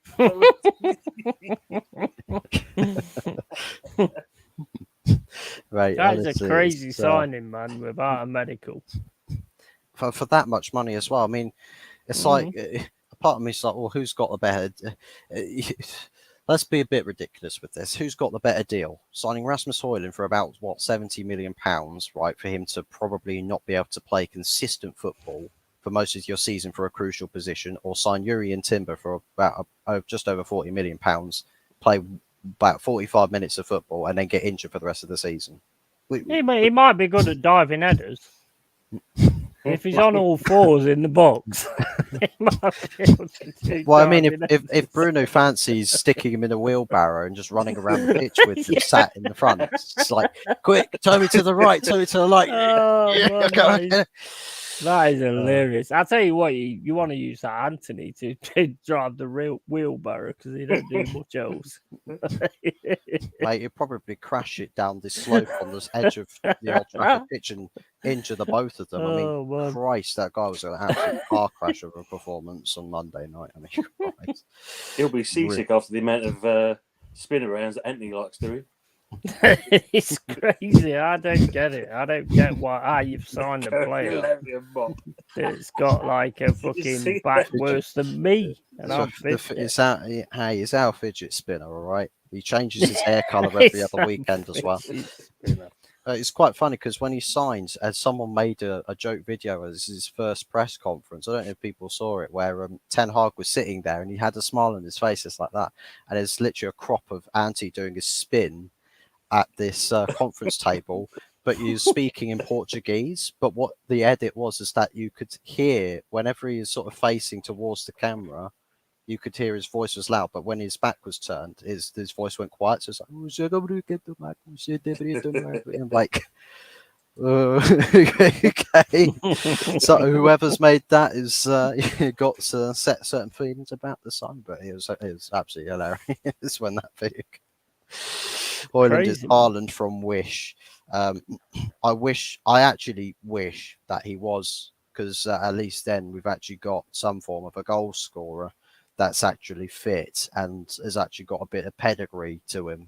You know, yeah, at least then that we can make. Hey, I that tell you what, comparison. it's not as bad as Arsenal though. I mean, they signed Havertz. I mean, he had a medical, and he cost about the same amount of price.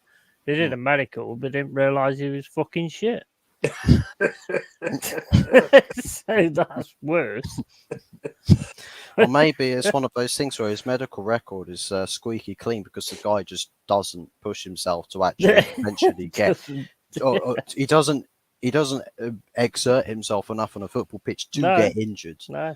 The guy's literally like, forget wrapping him up in cotton wool. I mean, the guy's probably the safest driver on the planet. Yeah, but there's something in him, mate. There's something in him. They all believe there's something in him. I think I'm starting to think he's like a Russian doll.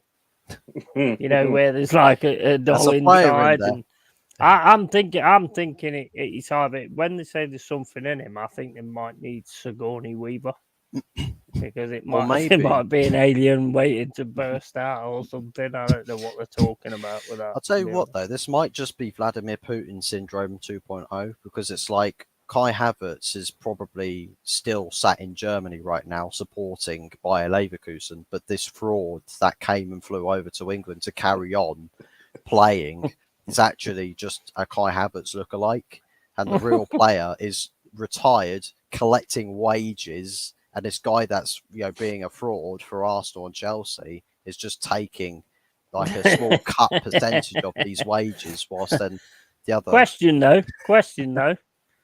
Would you take Havertz now instead of Højlund? No. Why? I'd still. I mean, Havertz at least can fucking walk. Well, so I mean, Christ, even an injured Højlund could probably walk faster than Havertz can run. I mean, Christ that is true. Yeah, that is true. That, and at least Højlund, if he gets into the box, you might actually think, oh, time to shoot the ball at the goal. Meanwhile, Kai Havertz is just like, hey, doing a little jiggy dance in here, and then I'm going to let the shot. Oh, fuck, it's too late. Honestly, Kai Havertz, I mean, it's like Chippo Motting or whoever else it is, the super agent that seems to get transfer moves to these major clubs. And you're just like, how has he managed this? It's like Kai Havertz, you put in minimal impact for Chelsea. You would have thought that they'd let the guy go for cheap to a club that's lower down a league somewhere else in Europe or in England. But you've got a team that bottled the title last season with aspirations to win it again, taking a player that hasn't had good output. So you're almost questioning, but your aspirations to win a league title, but you sign a player that's very clearly not fit for purpose when you're chasing a league title. Very clearly. It's just like, it doesn't make much sense. If you're signing him to be like the Havertz from Bayer Leverkusen, does that mean that Ødegaard should be getting dropped to make way for Havertz, because they would be somewhat the same role in the team, no? If you're using him from Bayer Leverkusen? Well, I mean, Ødegaard's useless most of the time, but, he's better than Kai Havertz. So. Well, mate, I might as well call him Kyle Havertz. I mean, yeah, he's 6'5". I'd put him in goal. Rather play I'd put him in goal. I don't know where else he can play, to be honest. Or I'd make him one of the goalposts. So nobody's getting past that.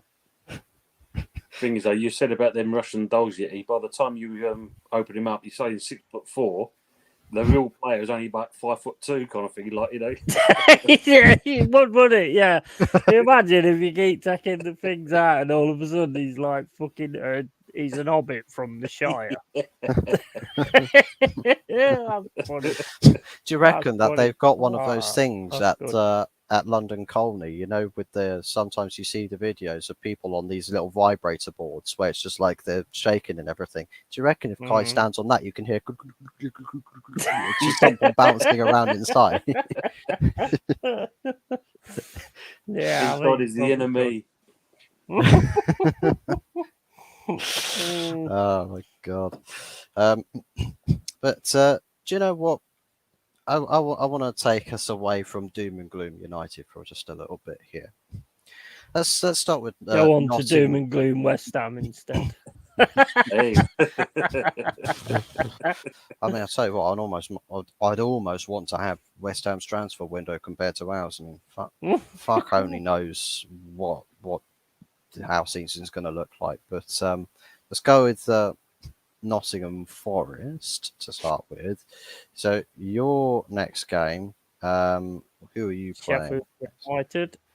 Sheffield United. What are your thoughts on that game? Because I'll tell you what, Sheffield United for probably one of the most ill-prepared teams from a transfer perspective for a Premier League season. It's like they've already signed and sealed the document to say, well, yeah, cool, we're going down, we're going to back to the Championship. Take them parachute payments and we'll bounce back up and then we'll properly invest. But what we'll probably end up doing is then selling all of our best Championship players off to clubs so that we end up getting relegated again. Because the money's sweet, life is sweet. Get down in the Championship. We're playing Friday night, 7:45 p.m. Yep. And you're hosting them. So, what are your thoughts on that game? Well, to be honest, it's got to be a win. If we're going to do anything this season, we've got to have that City ground go buzzing again, and we've got to get a few sort of away wins as well.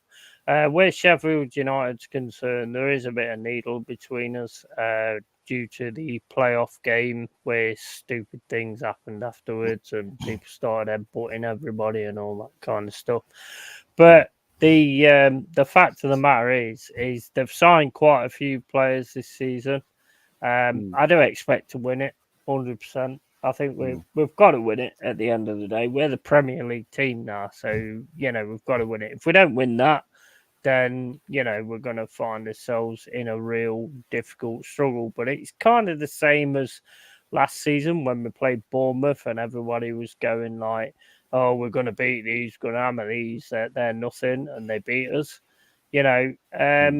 I don't underestimate anybody. It's 11 men against 11 men, so we have got to put our stamp on that, and we have got to make sure we win that game. 100%. There's no messing around or anything like that. I mean, we're after Sangari.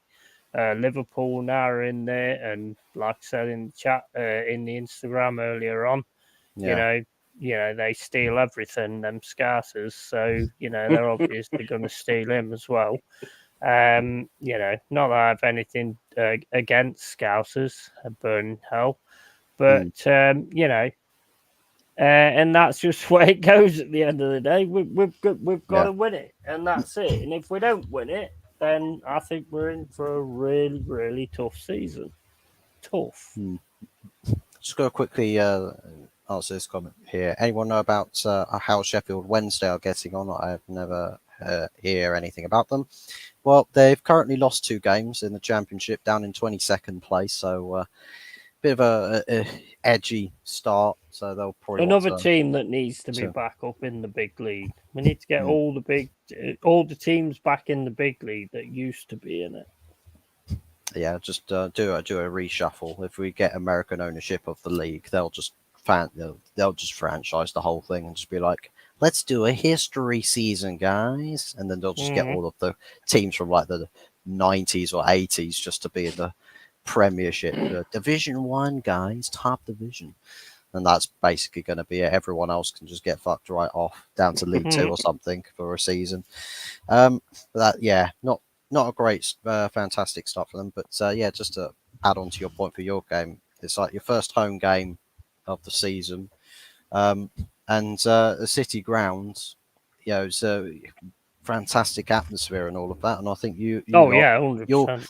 you'll take the game that you had against Arsenal as just like a bit of encouragement, where it's like, sure, the result didn't go our way, but if we play or have an approach where we're causing teams problems and all of this, like I know we can soak up pressure from bigger teams and all that, but if we start, causing chaos on the pitch, and it's just like you're edging your team on and all of that jazz, it's like Sheffield United, they're there to be gotten at. Absolutely there to be gotten at. And I just feel like with this game, but not there to be disregarded, not like what Arsenal did to us at 2-0 up. Because, I mean, at the end of the day, I've got no problem with having 2-0 up, 2-1. Yeah. 2-1 is what I said anyway. And I've got no problem with that. I'd rather have that than 5 or 6 or to be absolutely decimated. And at 2-0, Arsenal being 2-0, I think I said it on my stream. I don't know if you guys was in there, but I said on my stream, oh shit, here we go. I just thought they was going to wallop us after that. Yeah. Well, to be and fair, they just didn't do it.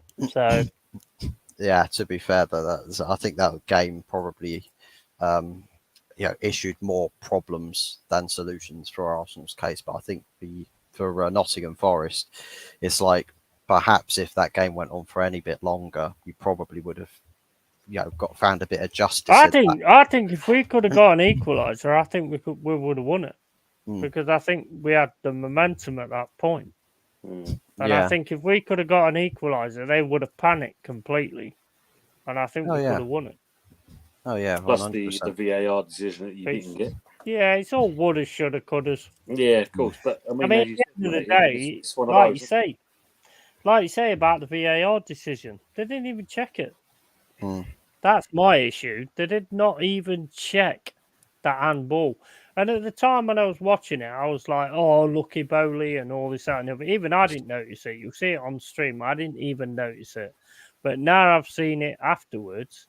It's a total handball from right. And the only reason I can, it's annoying. I'm not even going to lie. It is annoying because at the end of the day, it should have been checked, and it wasn't even checked.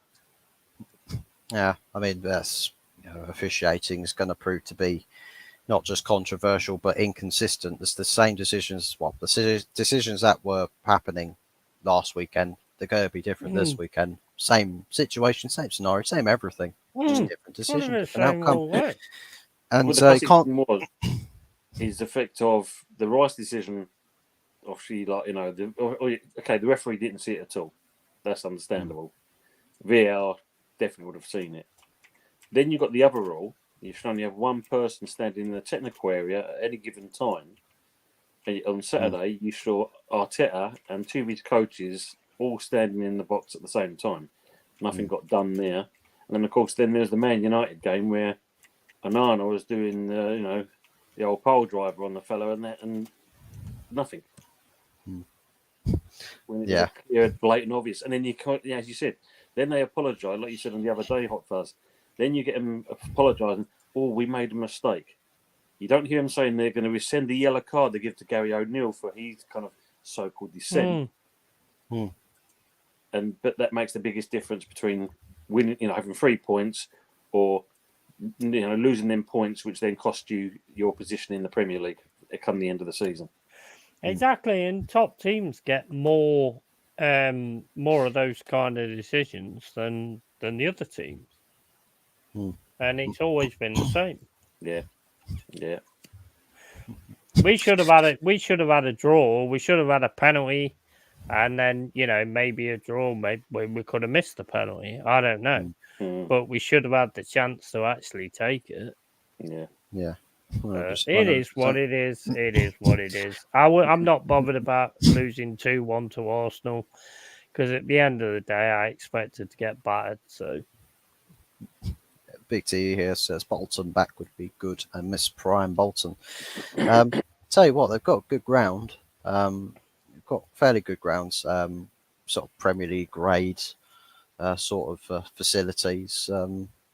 Bit of a shame with them that they were mishandled with their shy ownership and all of that, and that day where they was doing their own sort of deadline day thing for new ownership to take over these clubs, and I was just like, that's so shit. It really is, because it's like entire communities that could almost just dwindle out into nothing, and you're witnessing just the death of clubs right before your very eyes. And it's like for things that mean so much to so many people. And you've got Sky Sports or something doing, the big countdown for these clubs to be saved. I'm like, fuck off with that. Just you should be peddling for people to be like, these clubs are in trouble. They need help. Their ownership, looking to sell. Do whatever needs to be done, right, to keep the health of your footballing ladder secure. Because if you've got a league where it's like clubs are going bust, and it's just like everyone looking from the outside in, it's gonna be like, oh Jesus Christ. the thing is, I would have rather had where they vawed it and turned around and went, well, it's not it is an handball, but it didn't do Arsenal any favours because he could have knocked the ball in with his arm and it would have screwed the goalkeeper. So fair enough. If they could have come out with that and said, well, it's not fair in that respect because it actually hurt Arsenal more than it did us, then I could understand it. But the fact that they didn't even check it, I'm sorry, that is just bullshit. That is absolute bullshit. VAR is there for a reason. The ref might not have seen it. Fair enough. There's no way the ref would have seen it. But at the end of the day, there's people in that bloody VAR section that would have seen that and just ignored it. Did they have a bet on? I don't know. Is Ivan Toney the one that does all the bets? I think they're part of the bets as well. That's just my point of view. Yeah, 100%. Big T just made a point there about the fourth official. I always said it from once they introduced the fourth official. At the end of the day, they're standing there watching the game. So there should be communication with the referee at all time. Like, for instance, a blatant foul where the ball's at the other end of the pitch and the bloke's just kind of clattered into the other fella. He should be then telling the referee, I think you just missed something there. You need to go back it up with VAR. Done. How many times have you watched a game and you've seen one of the linesmen standing right there, and then it bounces off your player, it's the opposition player, and then goes out, and then they give the throw in to the opposite team, and it's like, are you fucking blind or something? He's right in front of you. Colourblind, yeah, definitely. Yeah. It's ridiculous. Are you blind or what? I suppose you can just call the fourth official the sissy timekeeper. All he does is he just gets offended by managers screaming and shouting in the technical areas, acting as the mediator or the moderator for the respective benches, or if it gets a bit scuttly on the sidelines, and then they decide how many minutes they want to add on. That's literally. I actually think it's got worse. I actually think it's got worse since you got VAR. Because back in the day when we used to go and watch football, we used to there was a decision that we didn't agree with. We'd all go out after the game. We'd go to the pub. We'd have a few beers, and then we'd forget about the decision anyway. So that's the way football always used to work. I think it's got worse because it's got more contentious. And if you have it on the big screen in the ground, because most places have got a big screen, have it on there. But then again, you've got the fact of if he still doesn't give it when every fan can see it, then they're going to get a riot on their hands. It's obviously cheating. Okay, Sunday 4:30. I've got to drop a second and take a call, mate. Yeah, there is. But yeah, Sunday 4:30 p.m. West Ham hosting Chelsea early doors. How are you feeling about this game? Because you might be watching with the Chelsea Liverpool game, probably thinking, "Oh, this should be a bit of a slugfest, or a bit of Liverpool, maybe a Liverpool blowout. Maybe it's not a glamorous return to the Premier League for Maurizio Pochettino, but he ends up essentially walking out probably the more satisfied of the two managers from a 1-1 draw." Solely from the perspective that he's actually had a better performance than Jurgen Klopp's Liverpool, and now it's the test to doing it away from home. What are your thoughts going into that game? I think being it is at home, we do fancy our chances. Home form against them is pretty good. The main thing you got to look at with all the players they've actually signed, it's probably the best time to play him because there's so many players he's got in there. I don't think he knows he's solid 11 at the moment, so they're a bit fractured. In if I play this player, can they do this? If I play him, I think it's the best time for us to come and actually play Chelsea. And Big T's kind of agreeing there. I think we're going to beat. I mean, I predicted it's going to be a 2-1 win to West Ham. Because they've just got so many players. As like the recording I did earlier on with the guy there, he jokingly said, considering they're kind of signing 3 players a day so far, it's who does he play where? Yeah, I mean, keeper himself. I mean, the keeper. When you look at the keeper, definitely, I don't know. There's the kind of problem. Ray. Not Ray. What's his name? Sanchez. I mean, yes, him. He's a good keeper, but there's also a lot of mistakes in him as well. Yeah, I think we probably saw once or twice maybe a hairy moment from Sanchez in the Chelsea Liverpool game. I suppose with Chelsea, because I know there's a lot of talk with Caicedo, Lavia, all of this lot coming in. I suppose with West Ham's perspective, with the players that they've got coming in and their new signings, it's like there's less newness in the West Ham squad, and there's a little bit of there's more players that know what they're doing based off of last season, and it's just slotting 1 or 2 players in. I think Chelsea, because it's a crazy, wacky project that sort of covers both ends of the extremities. That it's like turbulence on a plane, and it's just like it moves. It's unstable.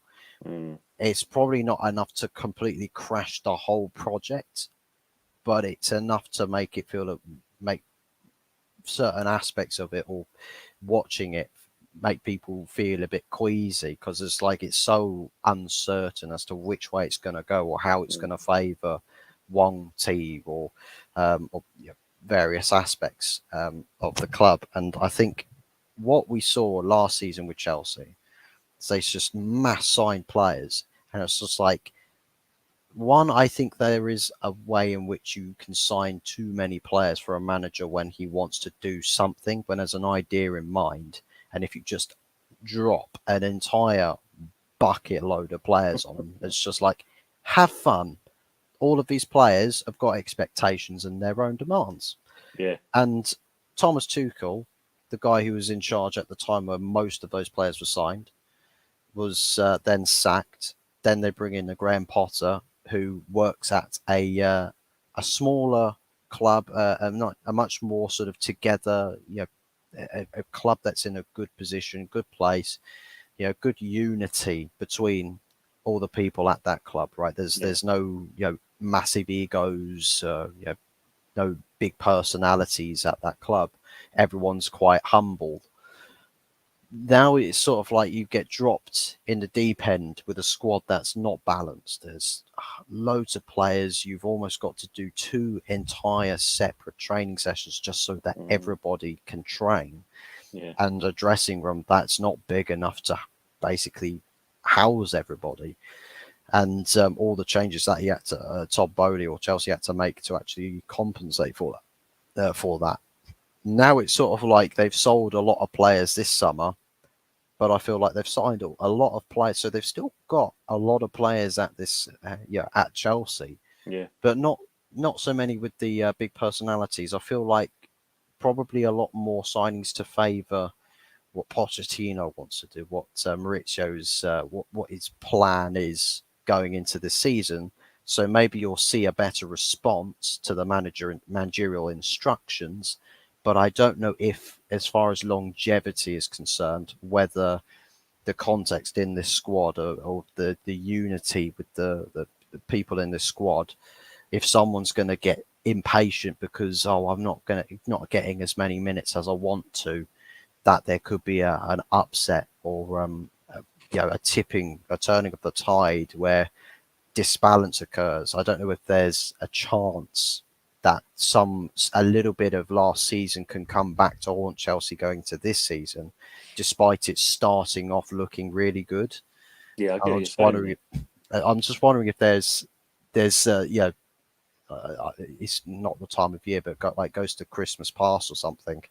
It comes back to tell you, look, with the way that this could go, you could get the same problems from last season happening this season because of X, Y, Z.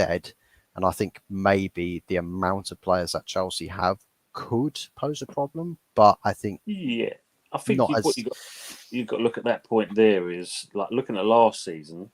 Were yeah. they Tuchel signings or were they Todd Bowley signings? I think there's probably a bit of Todd Bowley. That's what I'm thinking. But if you look Yeah, at this season, considering they went out to get Poch, these recent signings, I'd say are more a Poch signing than Todd Bowley. Todd Bowley's actually listening to his manager, so I think he's actually kind of investing more into Poch.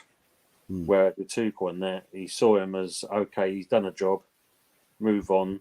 Pot was definitely a panic get in, yeah, and we know full well that it was definitely way above his remit.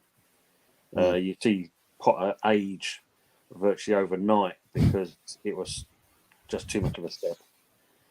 Potter, on the other hand, he's been there, he's done it, he's got the acumen for it. Goes to PSG, kind of free man, comes back in. But I feel this is more his. But as you said, because obviously you've got last season's Bowley's project, yeah. and then you've got a kind of bit of Bowley and Poch in there. Yeah, that there is definitely possibly a disharmony, but it's how you formulate that into a winning mentality kind of thing. But I think, yeah, as you said, because there's always been player power at Chelsea. Yeah. We've seen that with Mourinho. We've seen that with Conte. We've seen that with what was the other fella, the old boy? Oh, Jesus Christ! Yeah, Ancelotti. Well, you name it. The list that they had, Yeah. they literally got that manager out, and with Pot now they've kind of virtually got rid of them type of players. They can then mould it into the team they want it to be. But right, like I said, I think it's the right time to play them. Yeah. Because obviously where they're kind of finding their feet, this is our opportunity. And as you mentioned, because we've only kind of brought in a couple of signings so far, which will fit in quite easily. I don't think Alvarez is going to start yet. I don't think he's quite at the match level yet for the Prem. Whereas Ward-Prowse has got more of a chance to actually start in the game or come on later on in the game. Well, Prowse has scored against Chelsea for Southampton last season as well at the Bridge. So there's that as well. So there's that kind of competitive edge he's got over them as well. And obviously, yeah, I think we've got a good chance of doing that. And I'd say let's take advantage of that while we've got the opportunity before they do find their way forward.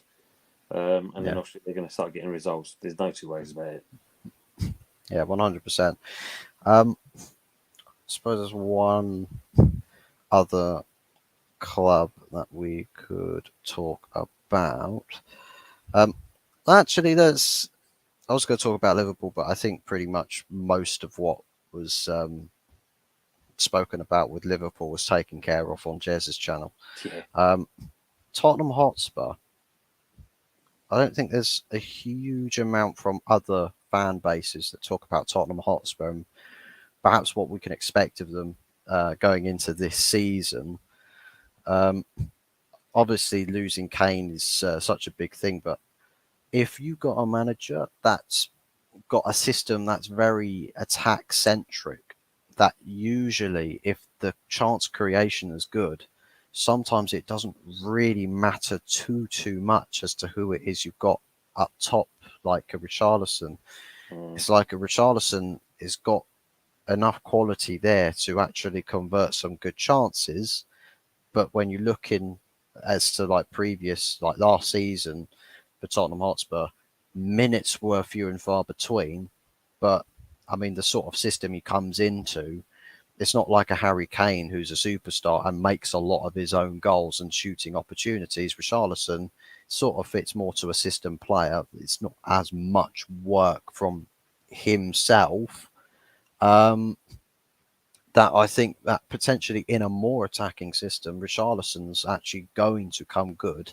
He's got to shake off some of them cobwebs because once or twice perhaps he might look a little bit rusty.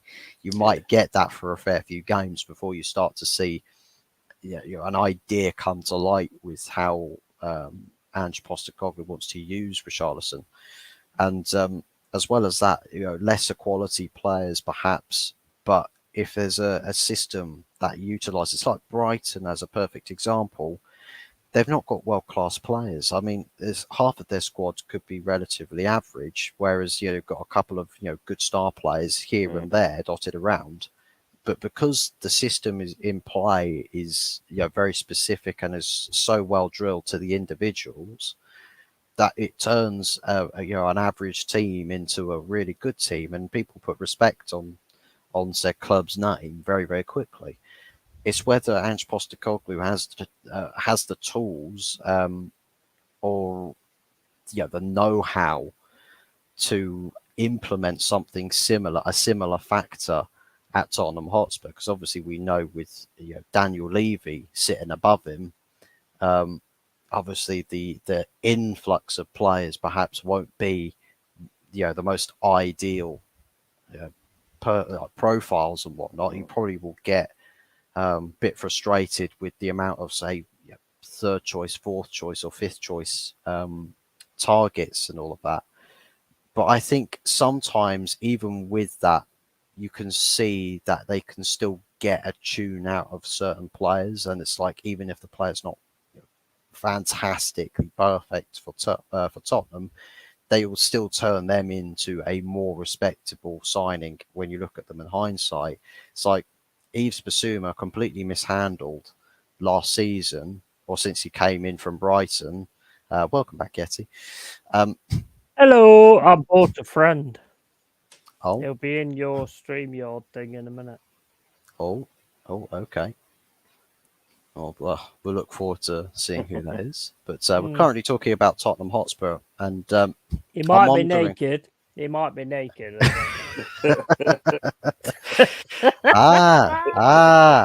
Pleasant surprise. Very, very pleasant surprise. Jez, how are you doing?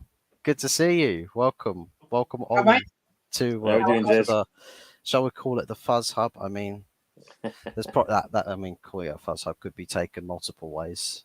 Definitely wrong directions and all. But I hope you're doing well, Jez. All good, man. All good. Yes, hope you're well. I mean, bloody hell. Is it Piers Morgan? I mean, Christ almighty. I mean, we'd all have to question Yeti's friendship circles if he was able to get Piers Morgan on it. But yeah, we're doing all right. We're sort of on the wind down of the show, so we're not going to be live for too much longer. But we're sort of covering some of the sort of fringe discussions. I think at the moment we're going through Tottenham and basically what to expect from them, because I know we talked about Liverpool and Chelsea and Newcastle on your show yesterday, which, by the way, also is a fantastic show. So do be sure to go check that out on playback yesterday, as well as checking out his stream early today with Kenny Ken and the Gunner. Make sure you also sub to his channel. He is on the road to 4K. Are you at 4K yet, Jez? One away. One away. Someone in this chat, go and sub right now. Do it right now. I swear down. Go and do it right now. Get him onto 4K. I'm going to be refreshing his channel page several times, and I want to see that 4K number hit.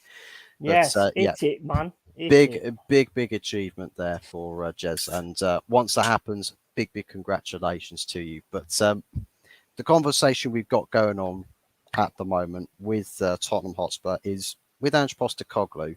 Obviously, Kane's gone, big source of goals and all of that.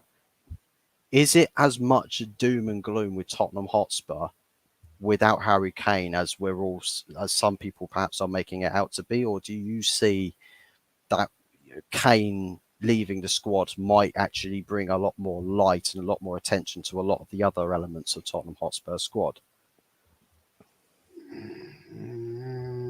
Are you asking me? Oh, I might as well pop the question to you. Yeah. Can't pop the question. That's marriage. I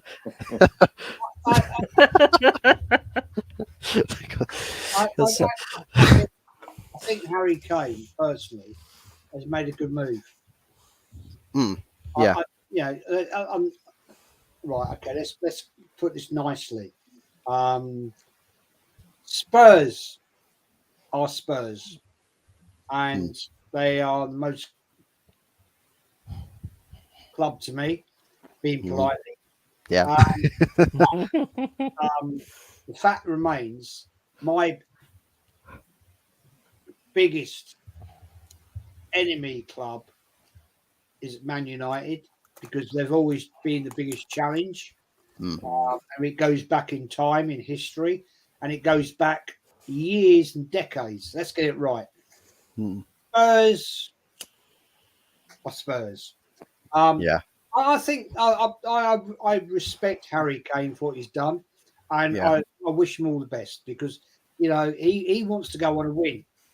He's never going to win shit at Tottenham because Tottenham are Tottenham. We shit with Bayern Munich either. When was the last time they won anything? When was the last time they won anything? Right? Don't know if I was can remember alive. when Mary had the baby Jesus. I think they won something then, didn't they? They presented Jesus and Virgin Mary with a Tottenham jersey. Yeah. She I tell you what, she skewered it and burnt it. I tell you what, I'll say though, which I thought was awesome. What I saw the other day was Turner was like signing shirts, and someone like offered him a shirt with it, and she had a Forest shirt on, and he went, "Nah, I'm not signing that." And then he looked at the shirt, and she said, "Oh, why won't you sign this?" He said, "Because what the shirt you're wearing is disgusting." That was Turner. Fair play. But yeah, I'll tell you what, with Tottenham Hotspur, now that Harry Kane's gone, I think a lot of people, I think, Richarlison, he's not a fantastic striker, but like what I was saying, sometimes if you've got a team that plays a certain way, where the chance creation is consistent, it's good, the quality of the chances you create are good, usually you don't need no superstar striker to convert these chances. So, I mean, Richarlison's, a lot of people perhaps writing off the goals or the goals tally that Richarlison might score this season. But I think there's probably going to be a lot more output or contribution to Tottenham Hotspur this season from Richarlison than at all thus far. I think he won't hit the ground running straight away. I think he's going to have to shake off cobwebs or get rid of some of the ring rust a bit because inconsistent minutes plus also a system that's not most ideal for you. If Richarlison's playing in a attacking system, good chance creation, you have very He's not a number 9. Well, I mean, he's more a coming off the left kind of player. I mean, the thing is with Richarlison, right? If you put loads of breadcrumbs up to the goal, then the pigeon will go and eat all those breadcrumbs, and he'll probably manage to stay onside as well because it will take him time to eat the breadcrumbs before he gets to the goal. Well, I'll tell you what, he's not a 9. He ain't a 9. I mean, I could compare it. I mean, my comparison, obviously, with Richarlison is basically like Rice going to Arsenal. We've had players that kind of had to sit in the shadows because Rice was the main kind of character. Then Rice moves on. Now you've got the likes of Paqueta can now come out and show his abilities. Souček suddenly looks like a new For man. Man City. This is he will be obviously. Well, I don't care on that part as long as you get the money. But it's the fact of he can then come out. Souček, like I said, he looks a different man. Yeah. Because he's had to sit behind and that. He's recently signed a 4-year deal, so that just shows what Moyes thinks about Souček.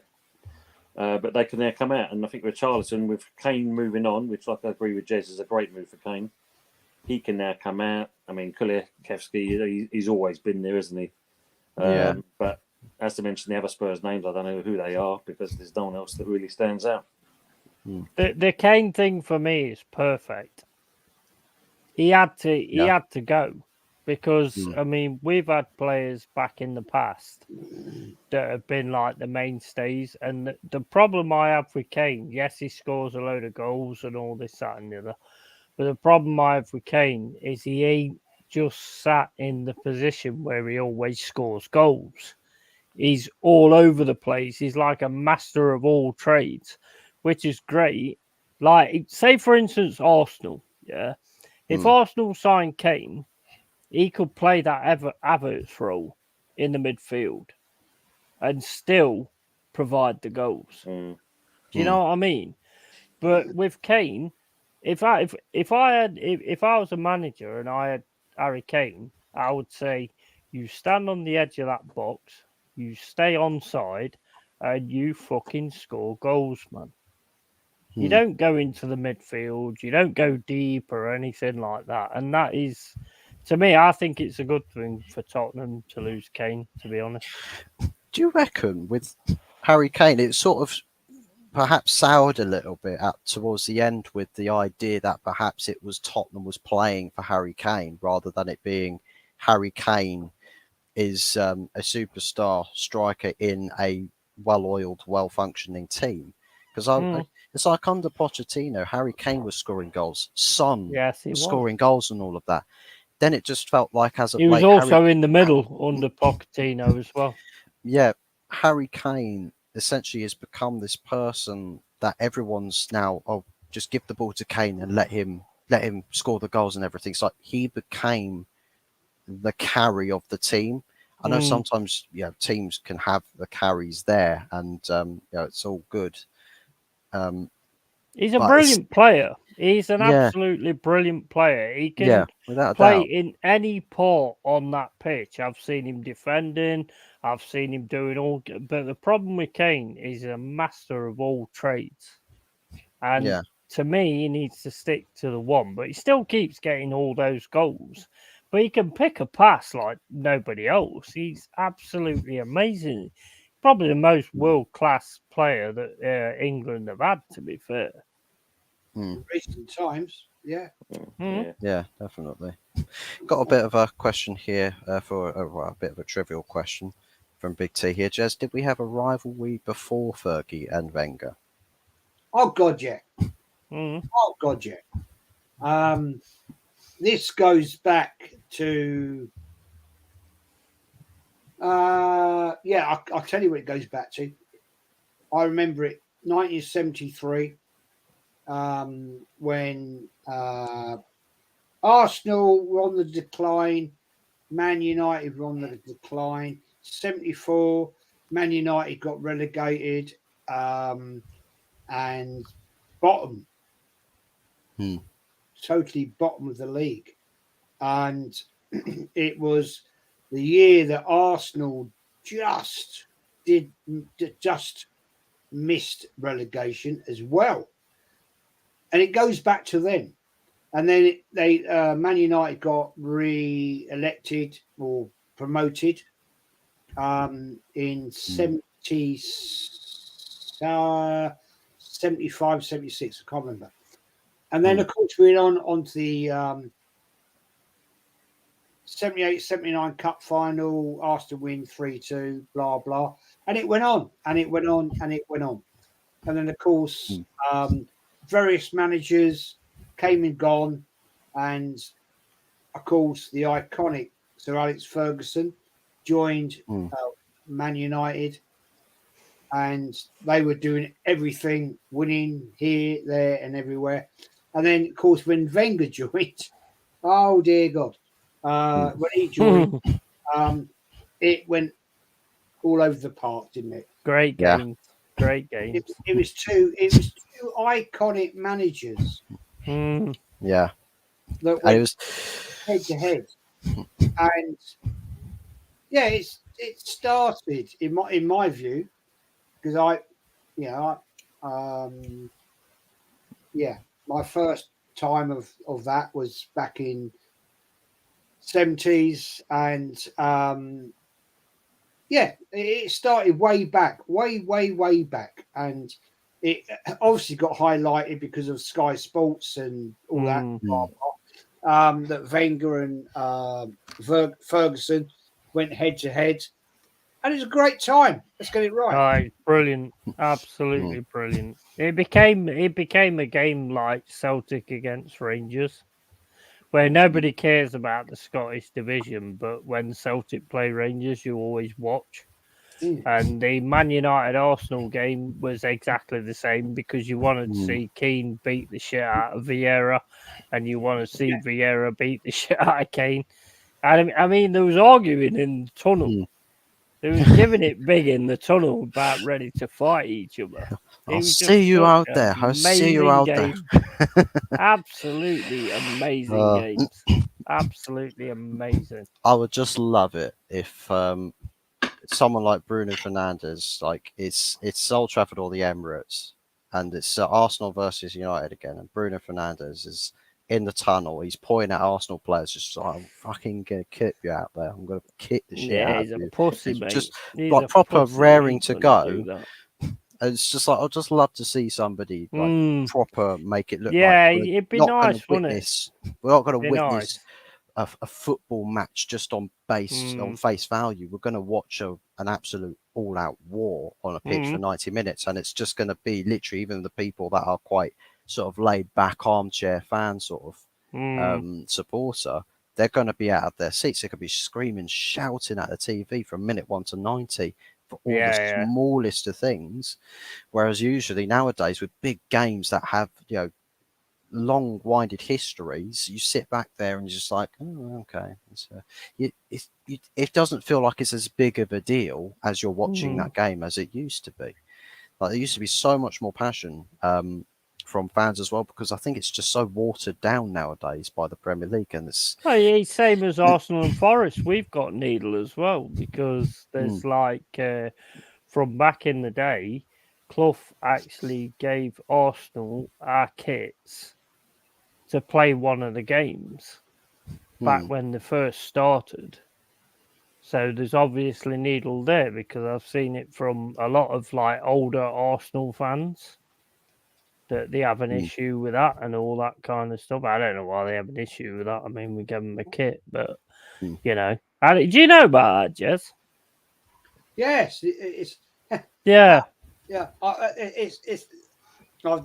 did a history show. I do history shows. I haven't done a lot lately. And you need to check them out. The fact is, quite correct. What the true story is on that, Yeti, is Arsenal, when they formed as Dial Square in 1886, right? They were called Dial Square, right? Yeah. They were all amateur players, and they had to buy their own shirts. When they went to Woolwich Arsenal, right?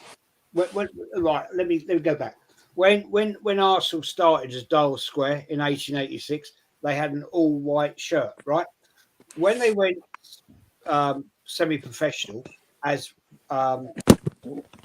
Woolwich Arsenal, they had a player come from Nottingham Forest who were a professional team then, and they brought in a shirt which was an all red shirt. Okay, all red. And these two Nottingham Forest players brought them in. Arsenal, Woolwich Arsenal back then were an amateur club, had no money, right? So the players had their own shirts made, right? Mm. But it was Nottingham Forest, these two players that came from Forest, that brought the club shirt in. So there's a bit of a misconception that Nottingham Forest gave them the shirts. Yeah. Fair play. It was actually the two players that came in to Arsenal, Woolwich, the club at the time. And actually, I'm wrong. It's Royal Arsenal. It wasn't Woolwich Arsenal. It's Royal Arsenal. And it went from there. And then it became the red and white. White sleeves, red top type situation. But yeah, the massive history is behind Arsenal and Nottingham Forest. Yeah. So we made you basically. Well, let's say this. I'm just going to say this. Case in point. When Arsenal, when Royal Arsenal, became a professional football club, right? It was Nottingham Forest that donated their first football. That's it. That's right. Yeah. That's how poor, right? That is how poor Arsenal were. They couldn't afford to buy a football, and you're welcome. You're welcome, Jess. Yeah, thanks. You're welcome, mate. Yeah. But that. If you don't believe me, I've done loads of history shows, and it's all on there. I do a lot of research on it, and it's all there. But that is fact. Nottingham Forest donated our first ever football as a professional team. Yeah, I'll remember that when we win the third European Cup. You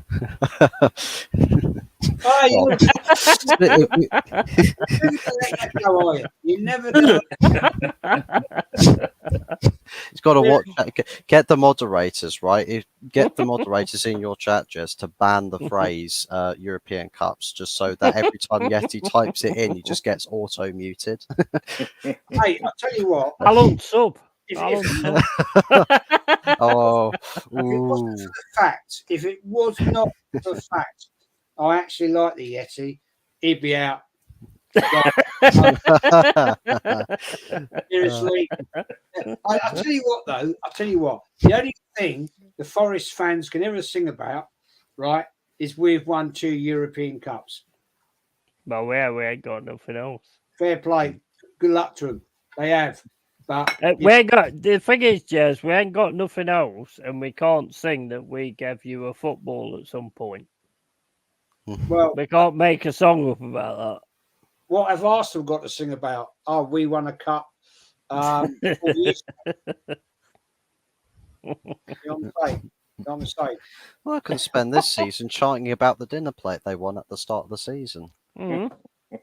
We won a dinner plate. We won a dinner plate. Yeah. Okay. Let's move on. I brought him on. I didn't bring him on so you could rip him a new one. No, he changed the title as a stream. People saying, sorry to interrupt you. I beg your pardon. That's right. Right. We are Arsenal Football Club have won the Community Shield, Charity Shield, whatever you want to call it.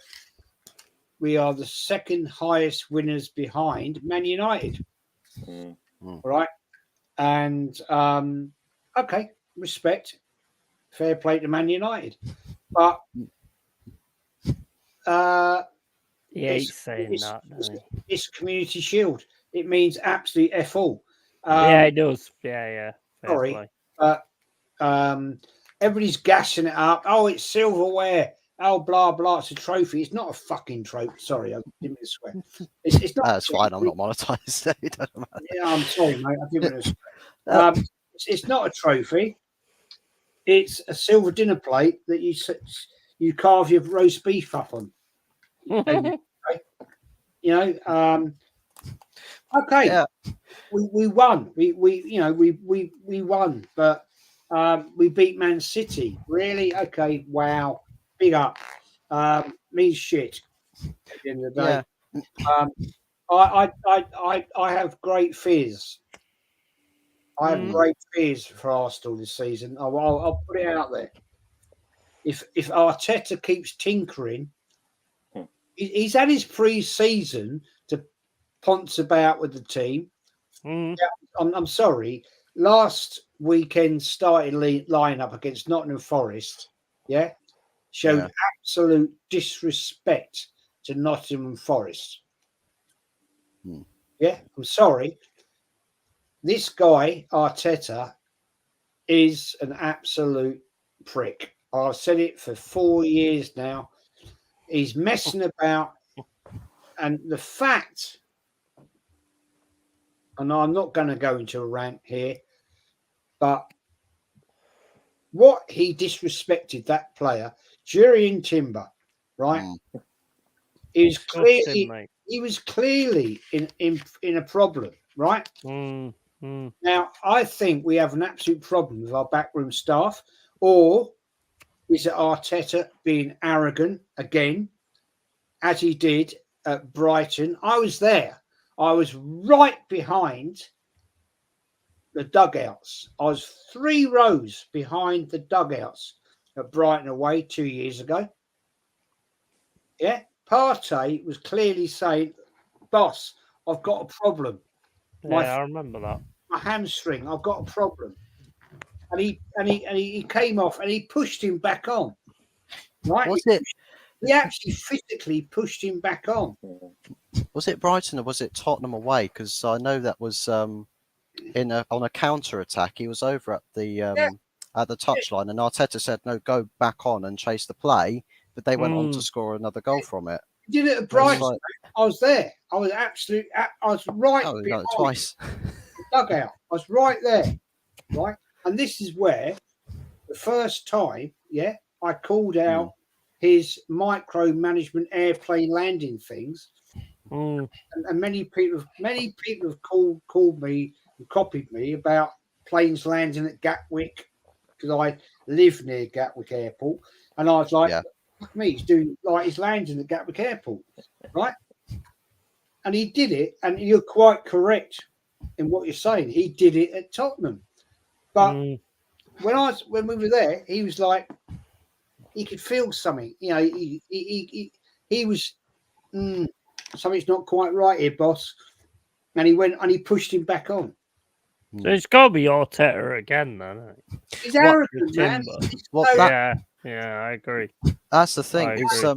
Lee's done it with his Instagram story posts, where he's literally gone and screenshotted all the different times in the press releases where Arteta had to explain his actions about a player coming back out injured or pushing a player back on into play. And there's loads of instances where it's happened. I think like 3 or 4 different posts for different players. I'm like, well, this is a repeat offence. He's doing the same thing to different players at different times.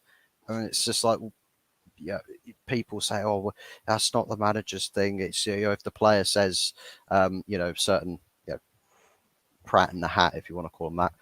I'm sure there's plenty of other terms for this guy, but essentially saying, "Well, is it really the manager's fault?" Because if did you watch it on? Did you watch it on Sky? Because I was watching on Sky, and they were saying that he's come out of the dressing room, he's clearly limping, he's talking to one of the medical staff and all this, that, and the other. And then they just said, go back into the dressing room. So there's somebody made a bad decision there, because everybody that was watching that game knew exactly that he shouldn't come back out. I mean, me as a Forest fan, because he was putting Brennan Johnson to bed. So me as a Forest fan, I was thinking he ain't coming back out. So, we might have a chance in the second half of Brennan Johnson getting away there. And then all of a sudden he came back out. And the worst thing for any fan to see is a player getting the ball and there being nobody around him, and then the drop. Yeah. Because it's bad. 100%. It's like Arsenal bench, you'd assume the amount of conversations that go on that bench, that someone would have pointed out, oh look, Jurien over there, he's struggling with a limp or something. We best to speak to him when the halftime whistle blows. Go speak to him, communicate. Where's the communication? If someone's made a mistake somewhere, why is that not being communicated? But also, is What? it a contractual thing? Is it a contractual thing? Because some of these contract things are absolutely stupid, and that's going to cost them on the insurance as well. So it made no sense to actually bring him back out. You know, Big T just made the comment there kind of thing. Surely the player knows if he's injured or not. And he literally said, Exactly. I can't do it. I mean, regardless of the contractual, I mean, I think that's a bit of a fallacy, that contractual. At the end of the day, you've invested in good money into a player. You expect the whole season out of that player. Yeah. So when you 100%. get someone injured like that, then you've got to say it's not Big so up much. Tony Claude. I wouldn't kind of say it falls on Arteta, but he should know better because he's actually an Arsenal. You know, I mean, he's a player himself, so you know your limitations. And if you feel Saints tight, and especially like I said last night on Jez's show, it's the first game. But who has the final say? It'll be the medical Who staff. has the final say? Because not being funny, I mean, I've done it when I was at West Ham myself. I've said to the manager of the youth team, I said that player ain't going to carry on because that's going to snap, and he's listened to that. So that's all they have to say. Yeah, it's down to who has the final say. Is the final say the player? Well, for Wolf, as soon as half time comes, they're going on to that. They're going to one or two players going onto that bench, getting a quick massage, and the first thing the medical team is doing is saying, "Okay, Julian, we see you pull up on there and there. What are you feeling?" Right, I'm feeling it just on the outside of a minute, or I'm feeling it right inside my knee, and I feel like if it's going to carry on, I ain't going to last. But but I mean, at the same point, they should have addressed it first of all, and secondly, Arteta as a player himself should realise that, Yeah, 100%. But at the same point, you've got to take into account that Man United have signed a player who's got a fucking knackered back. So, I mean, who has the final say in this? Well, maybe that's the reason why they've taken Arsenal's doctor and taken him to Man United. I hope we sort out problems like that. I think done a very good job. I think the problem. We know fact. Back in the Wenger days, right? Wenger was a bully with his players, right? Yeah, okay, and he would get the doctor to give a steroid injection into a thigh or a knee or whatever, which I totally disagree with. Because if you send a player out, and I'm wondering, guys, whether that's what they did to Timber, give him a steroid injection into the back of his knee, and could have done.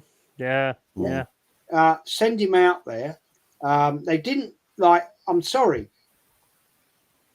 I think as a professional football club with the facilities, right, they've got, they could have actually assessed that and given it a deep scan very quickly.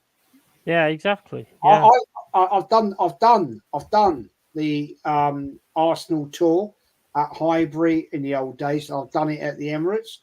The medical facilities at the Emirates is unbelievable. Right? They've got everything there. They could have gone, right, okay, let's have a quick look. Let's see what's going down. Let's see the heat on your knee. Because you all know if you've got a bit of a ligament going down or whatever, it comes up as a high glow. I know for a fact from my football days when I was a shit. I was shit. Don't be right. But I never had. I'm not agreeing that you were shit. I'm just. I was shit. I was a very good referee though. But the fact of the matter is, let's get back to the point. The fact that remains, they've got every facet they need to assess what's going on in that medical room, right? Now, I think whoever the doctor was that said, yeah, you're fine, you're cool, you go, yeah, get back on. We'll give you a little jab, and within 5 minutes you're on your fucking arse because you've done a major injury, and now the guy's out for 6 or 7 months. That is, to me, a despicable, bloody decision. It's ridiculous, and I'm sorry, I'm going to bring something up now. I'm going to bring something up. You didn't respect us from the very start of the game, yeah? So why keep Timber on and not just put Tomiyasu on? Why not? You was already giving us disrespect anyway, so why not just make that call that put Tomiyasu on? Why leave Timber on? Makes no sense. Why? Well, I'm sorry, I disagree with you there. Why? Sorry. Why not? Why did he not bring on Gabriel? Oh, Gabriel, yeah, or anybody. I'm not just saying Tomiyasu. I'm just saying anybody. Kuvwa was there. Kuvwa. So I'm sorry. It was an absolute shit show of decisions by him. And this is what worries me, guys. I'm putting it out there. This is why I'm saying it's going to be a rocky road for Arsenal, because we're in the Champions League now, and I'm not convinced at all that we're going to do well in the Premier League, and I'm not convinced, I'm sorry, that we're going to do well in the Champions League, because I'm sorry, Mikel Arteta is pontificating, tinkering, whatever you want to say. Yeah. He's arse wanking around the team, right? And it's going to cost. It's going to cost, because we got lucky against Nottingham Forest, and we did, right? We could have got a 2-2 there, or possibly they could have beaten us 3-2. So we could have beat you if we'd have got that equaliser. I think we're away to Palace next Monday. Tough place. Tough away game. That is not an easy place to go and play football. I mean, you know, I've been privileged to go there many times, and it's a difficult day out. It's a bit like I chat to people about Everton. Going to Everton's a difficult day out. I mean, people laugh at me when Burnley win the league. I've been to Burnley probably 20 odd plus times, right? Turf Moor is a tough day out. It's small, it's intricate, it's a nightmare ground. And the fact remains, we've got to go there again. Dare I say it? How well did we do the last time we played at Burnley? Shit. Right? It was a Granit Xhaka where you tried to do like a cross-field ball, and the defence and intercepted, just picked out the air by and we got to play you guys. We got to play Man United. Right? Man United. Home. You know, I'm not putting a result on that one, mate. You know, West Ham away. I'm not putting a result on that one. And dare I say it, if we don't step up, right? If we don't step up, we're in for a shit so season. Because go to the Forest, go to the City ground, right? That's an old school ground, and it's a nightmare to go to. So, Mr. Arteta, man, you got to step up, or you're out the door. Seriously. Definitely. I suppose that's the thing with the players that you've signed for this season. Last season, you could say the squad perhaps had a bit more balance to complement what Arteta wanted to do, where it looks like there's a more simplified picture. and easier ideas to sort of convey to the players that he's got. I think the players he's signed now are a little bit sort of chop and change a bit, where it's like, well, you've almost set yourself up to make your job a little bit harder. That and on top of that, with the his quotes about considering quitting over the summer because I failed last season, it's like, well, I think you're gonna summarised it quite well. Has he? Well, he asked an interesting rhetorical question. Has Arteta perhaps put himself into hot water with himself over like adding too much pressure, where he's thinking, oh well, 100%, I've 100%. got to try and exceed what I've done last season, but I've probably stacked the odds against myself much too high. And this season, I'm going to start finding out very quickly, right, well, I can't exactly retract my statement. So anyone that's sort of bookmarked that, what I've said, maybe it's just like, okay, cool, yeah. And now seeing the management style, we saw it against Manchester City in the Community Shield, that there's probably going to be cases where you sub a player on and momentum swing happens.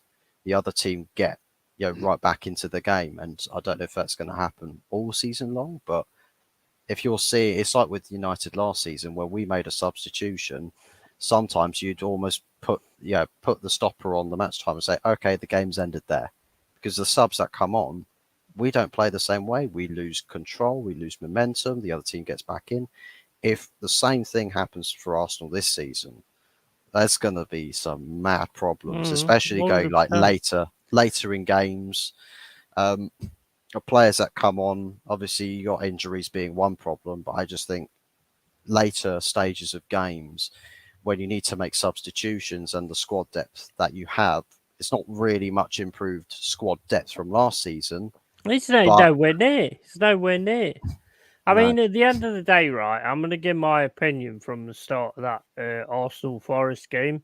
When I first saw our formation and our squad, I was like, oh my days, we're just going to defend. We're going to get battered here. And then I didn't really take much notice in what you'd done. But then basically when I saw like what you'd done with Partey on the right and all this, that and the other, I was like, what the hell is he doing?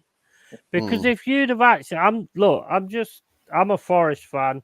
I love Forest. I wanted to do good on that one.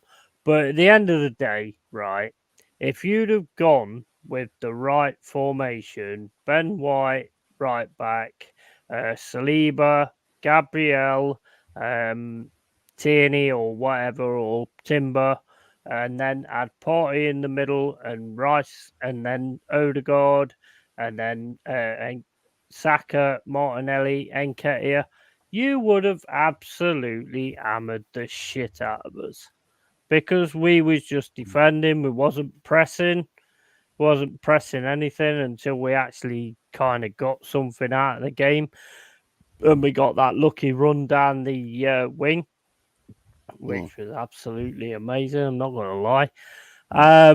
But the fact of the matter is, you set up.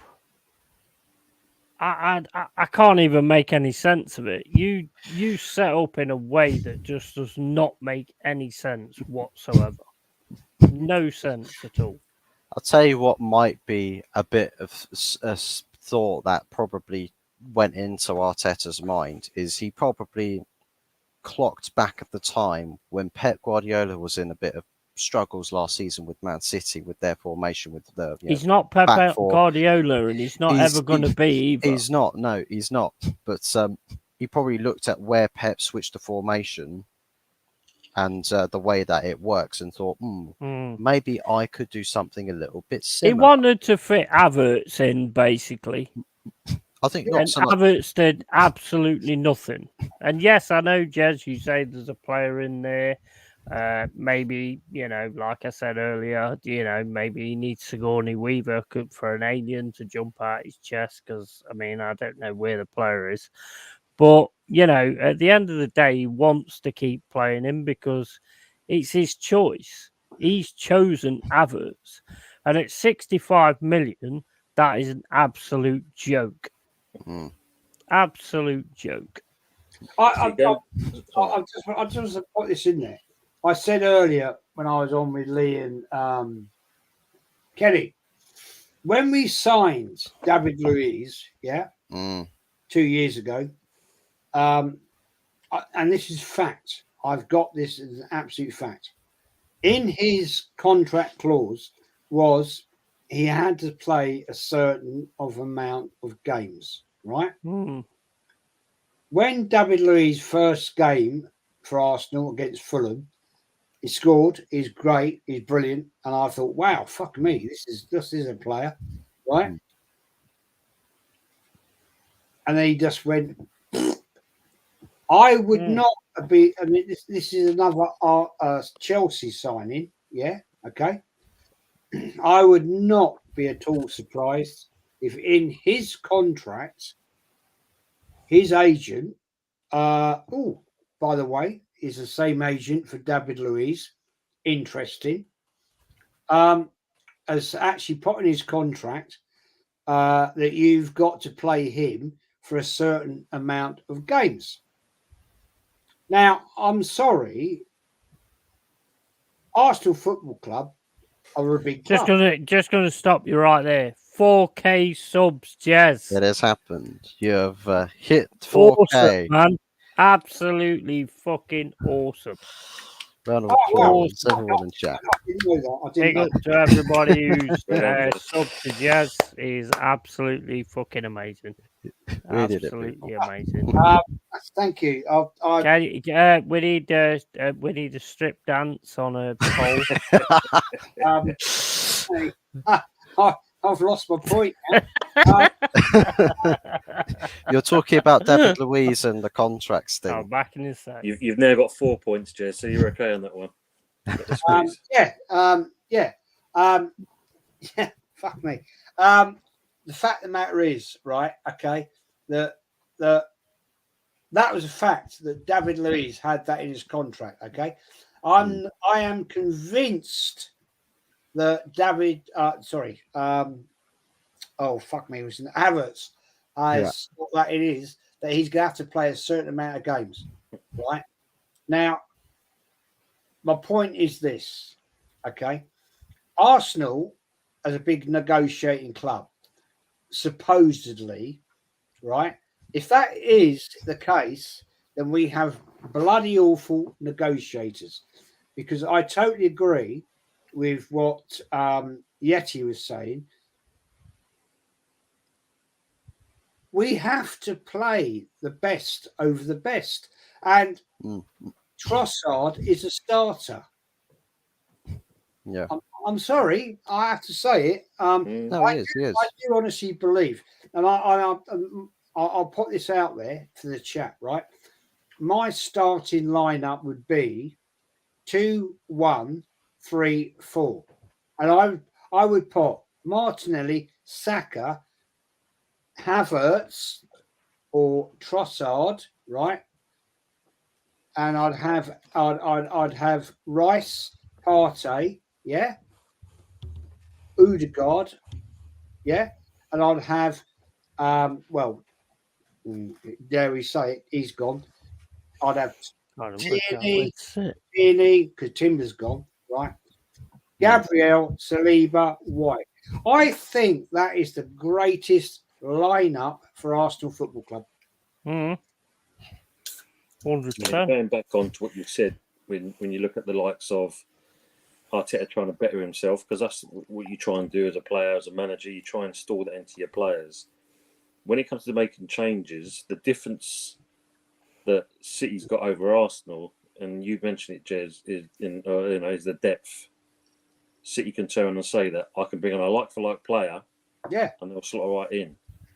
Looking at last season, the cameras panned around to Arsenal's bench, and it's like, there's no game changers there.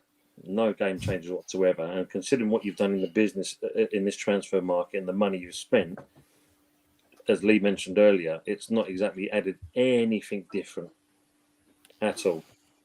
So you're still short. So your season is going to be very hard because obviously you've got, as you said, 100%. The Champions League, You know, you had easier running on the fixture list last season. This season, I don't think you've got it as lucky. And yeah, it's going to be a half season for you guys. No two ways about it. The thing is, Jez, right, is I'll say this, right. You are fast becoming a retirement home for Chelsea players.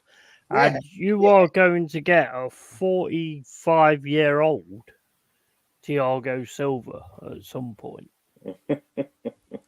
And that's not Arsenal. That's not the way Arsenal works. Arsenal, you get the best players like the Thierry Henrys, the Bergkamps, and all this, that, and the other. When you got those players, everyone was looking at you and going, "Man, how did Arsenal get them? How did they get them?" And like Thierry Henry, if I remember right, when you signed him, he was a winger. And basically, when Arsene Wenger signed him, he turned him into something completely just world class. And you don't do that anymore. You just sort of sign in players that are just not on that level at all. No, at all. I totally agree. That's ridiculous, man. And the reason why is this fact, right? It's fact.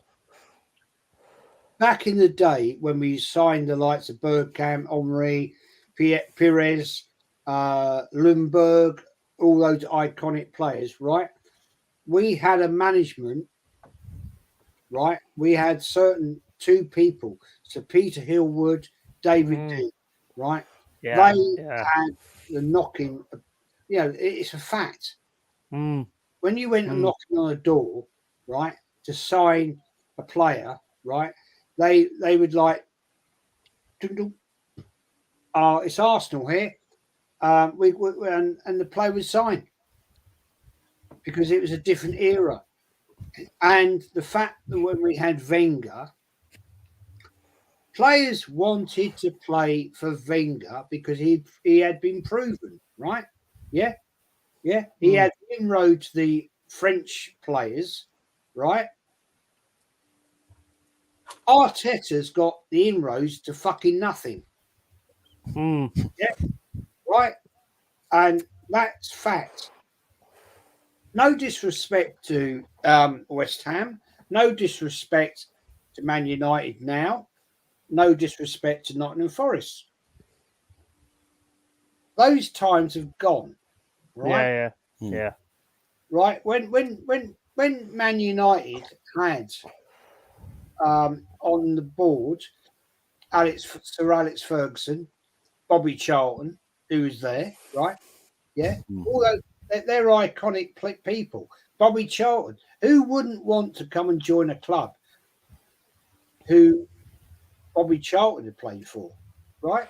Who wouldn't want to go and play for that manager, Sir Alex Ferguson, right? Yeah, exactly. Right? You can't replace them. Right, and when you guys, Nottingham Forest, right? When you had that amazing management base, right? Ryan Clough, Taylor, and Peter Taylor. Fuck me, who wouldn't want to go and play for them? Yeah, we would have took it all, right? 100%. I mean, West Ham. Jesus Christ! I mean, when you look at some of the iconic players they had, I still hate Trevor Brooking for beating us in the 1980 Cup final. Mate, I'm never going to forget giving you that. I was there, and I'll tell you a story here. Very quick story, right? We decided. Oh, I don't know why. We were stupid. We decided to walk from Highbury to Wembley, right? And we were walking down Oxford Street in London, and a mate of mine, who's a complete arsewipe, bless him, he's dead now, but bless him. He decided to complete arsewipe, but R.I.P. long-haired Yeti, you know about this. He decided to cross the road to go to the Games Workshop thing we talked about a couple of weeks ago, right? Yeah. And coming down the other side of the road was about 45 West Ham fans, right? And he came out of the shop and he stood there and he went, "You Hammers, you're all see you next Tuesdays." And I was like, oh God, here we go. And it was like, there's about 6 of us on the other side of the road, right? And he's like gone into it, and I'm like, oh my God, here we go. And he just stood there in front of them, right? And he's like, "Come on, me," and you take on all of us over there, right? And literally gone, "You come on, take all of us over there," and we've fucked off. We've gone down Wardour Street, and I don't know if you guys know London, but Oxford Street, Wardour Street, anyway, doesn't matter. And we've fucked off. We're like, "What are you doing? Seriously?" Yeah. Like, no. And I remember just looking around the corner and thinking, "Oh my days!" And they walked off. They just walked off because they're obviously thinking, right. Yeah, there was sometimes it was scary as I fuck. mean, he could have got absolutely shit out of him, but Tell you what, if I was Millwall fans, I'll never forgive you. You beat us 1-0. Yeah, and you was all over in that. You was all over us in that game as well. Remember that? I think that's the same with me with Andy Gray when he scored it was in the FA Cup, I think it was, when the cunt scored right at the end. Take a boo, son. Take a smack in the teeth, buddy. yeah, my most hated goal was the Aguero goal, the one that snatched the title away from us. I still hate QPR for that. Yeah. The bloody goalkeeper, Kenny, I think his name was, their goalkeeper at the time. I was just like, oh my God, this team, they've thrown this game away. I was watching this. It was in slow motion. And it's just like, it didn't sink in straight away. It's just like, oh, they've scored another goal. Oh, fuck, we've actually lost the title, haven't we?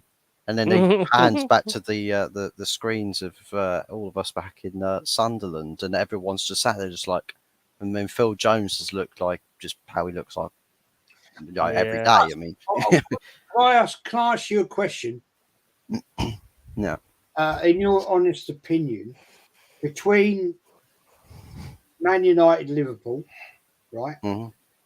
Do you honestly think Sir Alex Ferguson has been the best manager in football? Comparing the two iconic managers that Liverpool have ever had. What's your opinion, mate? I think Brian Clough has a shot in that as well. Who's going to throw that in there? Well, he does. At the end of the day, mate, he took teams that was nothing and he made them something. So you've got to put him in that card. Yeah, I mean, Okay. Sir Alex Ferguson probably did that with your Scottish clubs. I think Aberdeen. Yeah, he did. As one other Scottish club, I think was that he did something with as well. Can't remember which. Yeah, so I think that was another one after Aberdeen. But I think just what Jesus Christ, what Ferguson came into. I remember he set a project in play as to the way that he wanted to, just sit the whole club on its head, and the slow years when he took over, and how the demand for Ferguson to be sacked after the second or third season, and then the following season we started getting into like the third places, and then I think after that we never really left. You've never replaced him ever. No. And it's just like he went through eras, multiple eras, and stayed on top. Football changed in major ways whilst he was at the helm, and he never got knocked off his perch. Whereas if I felt like with Liverpool, when they were dominating English football, it felt like that was just sort of regarded as one big era there. And when they sort of fell off, they sort of disappeared down the ranks into a bit more sort of obscurity. But with Ferguson, he sort of got right onto the doorstep of modern football whilst being at the very top. Whether he would still be on top in this era, I think, is anyone's guess, because obviously everything's become way more technical now, and you've got obviously Pep Guardiola and that lot that seem to be playing this crazy football like week in, week out with every team. But Ferguson, different teams, different icons, making of icons. That when you think about Manchester United, you've got all of these legends that have gone to different clubs as well and done it there. Obviously, the one club merchants, we want to say Paul Scholes and Ryan Giggs and all of those lot. Fergie did it with, I mean, if Ferguson wanted to do it with 10 planks of wood and Roy Keane, or was it Roy Keane? No, I think it was one other person. No, Zidane, that was it. Zinedine Zidane, he wanted 10 planks of wood. Zinedine Zidane, I'll go win the Champions League with that. And the funny thing is in those days, he might have actually done that. 10 bang average players with Zinedine Zidane, watch him create magic, pull trophies out of his arse with that. And it's like I think he just defied a lot of odds, and I think it's like some crazy results. I know that obviously you would have occasional batterings in there, like a 6-1 Man City at Old Trafford. I mean, that was a dark day, but it was honestly something really to behold. And it's like, looking back now, I just feel like it's quite disrespectful to say, "Oh, Pep Guardiola is the best manager of all time." Well, is that just a recency bias? Is that a recency bias? I know he's got a grasp. He's just now. He's just now. He is. Yeah, it's like back in the day, in my opinion, it's Clough's definitely number 2. Alex Ferguson's number 1, but Clough's definitely number 2, because for the simple reason he took a load of nobodies and he turned them into a team that could win European championships and leagues as well. And sorry, but Clough is definitely up in that echelon. And even Alex Ferguson said it as well. Alex Ferguson was asked at some point, who is the best manager in England? And I think Alex Ferguson even said Brian Clough. I'll say one. It's a brilliant question by Jed. First of all, I mean, it's a brilliant question. I mean, the way I see it like this: when you look at like Liverpool, they built, from youth players coming through the boot room, playing for Liverpool, achieving what they did. But like everyone else, you got to keep on top. And like what Hot Fuzz just mentioned there, the difference with Ferguson is he kind of rejuvenated himself. A phoenix from the flames. When he needs to change the actual team, he will change the team. If he needs to bring something in, he will bring it in. He will adapt. And when you think that his last season, before he announced his retirement, considering what that team he had and how they actually won that league, on paper, really, they should never have done it. Ridiculous amount of comebacks that season. So many times we're from losing positions. Where he stands out above. Alex Ferguson was quality, but at the end of the day, Clough was just different class. If you go by Jed's question, sorry, but it was. Basically, when you look at it, Liverpool, you can say that yes, they are 2 legendary managers. They achieved what they did. To keep on top, and that's where you look at standards. Like we're saying with Arteta at the moment, what he's trying to do achieve at this point. The difference with Ferguson and that, it's the fact of he did it. And regardless of, when we look at Pep has done it more on, yes, he's got the technical know-how and he's got the experience and he's got that kind of power about him. But and money as well. There's money comes into it as well. Money as well. But Ferguson is still leaps and bounds, because at the end of the day, in there, whatever that man said, you'd run through fire. you'd do anything for that man. And that's my top managers is Alex Ferguson first, Clough second, George Graham third. Because you can't not what George Graham did either. No, of course not. Of course not. And some people unfortunately forget that. I have to say, personally, in my lifetime of watching football, Alex Ferguson was Sir Alex Ferguson, the greatest manager I've ever watched manage a football team. What he achieved, what he did, I've got the utmost respect. 100%. I won't. I'm going to sit here. I will be honest. I fucking hate Man United because they were back in the day our biggest rivals and still are.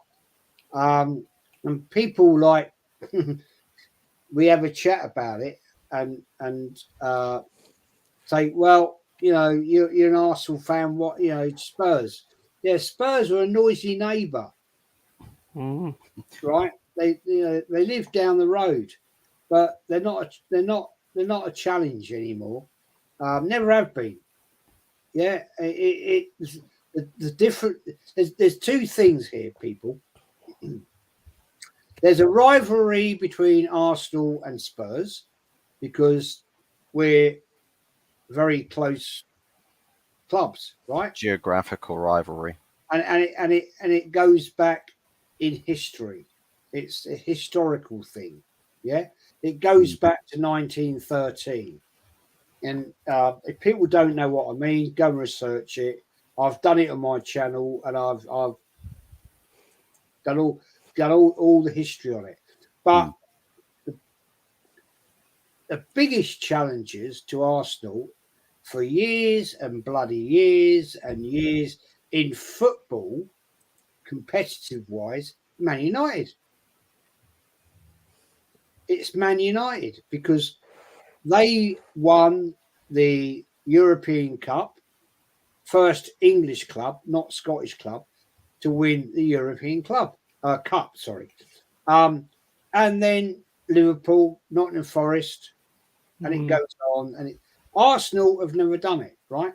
So we have the biggest, no disrespect to Nottingham Forest, but the biggest rivalry is Man United because we've fought with them tooth and nail for We only gave you a football, so it's obvious you're going to have a bigger rivalry.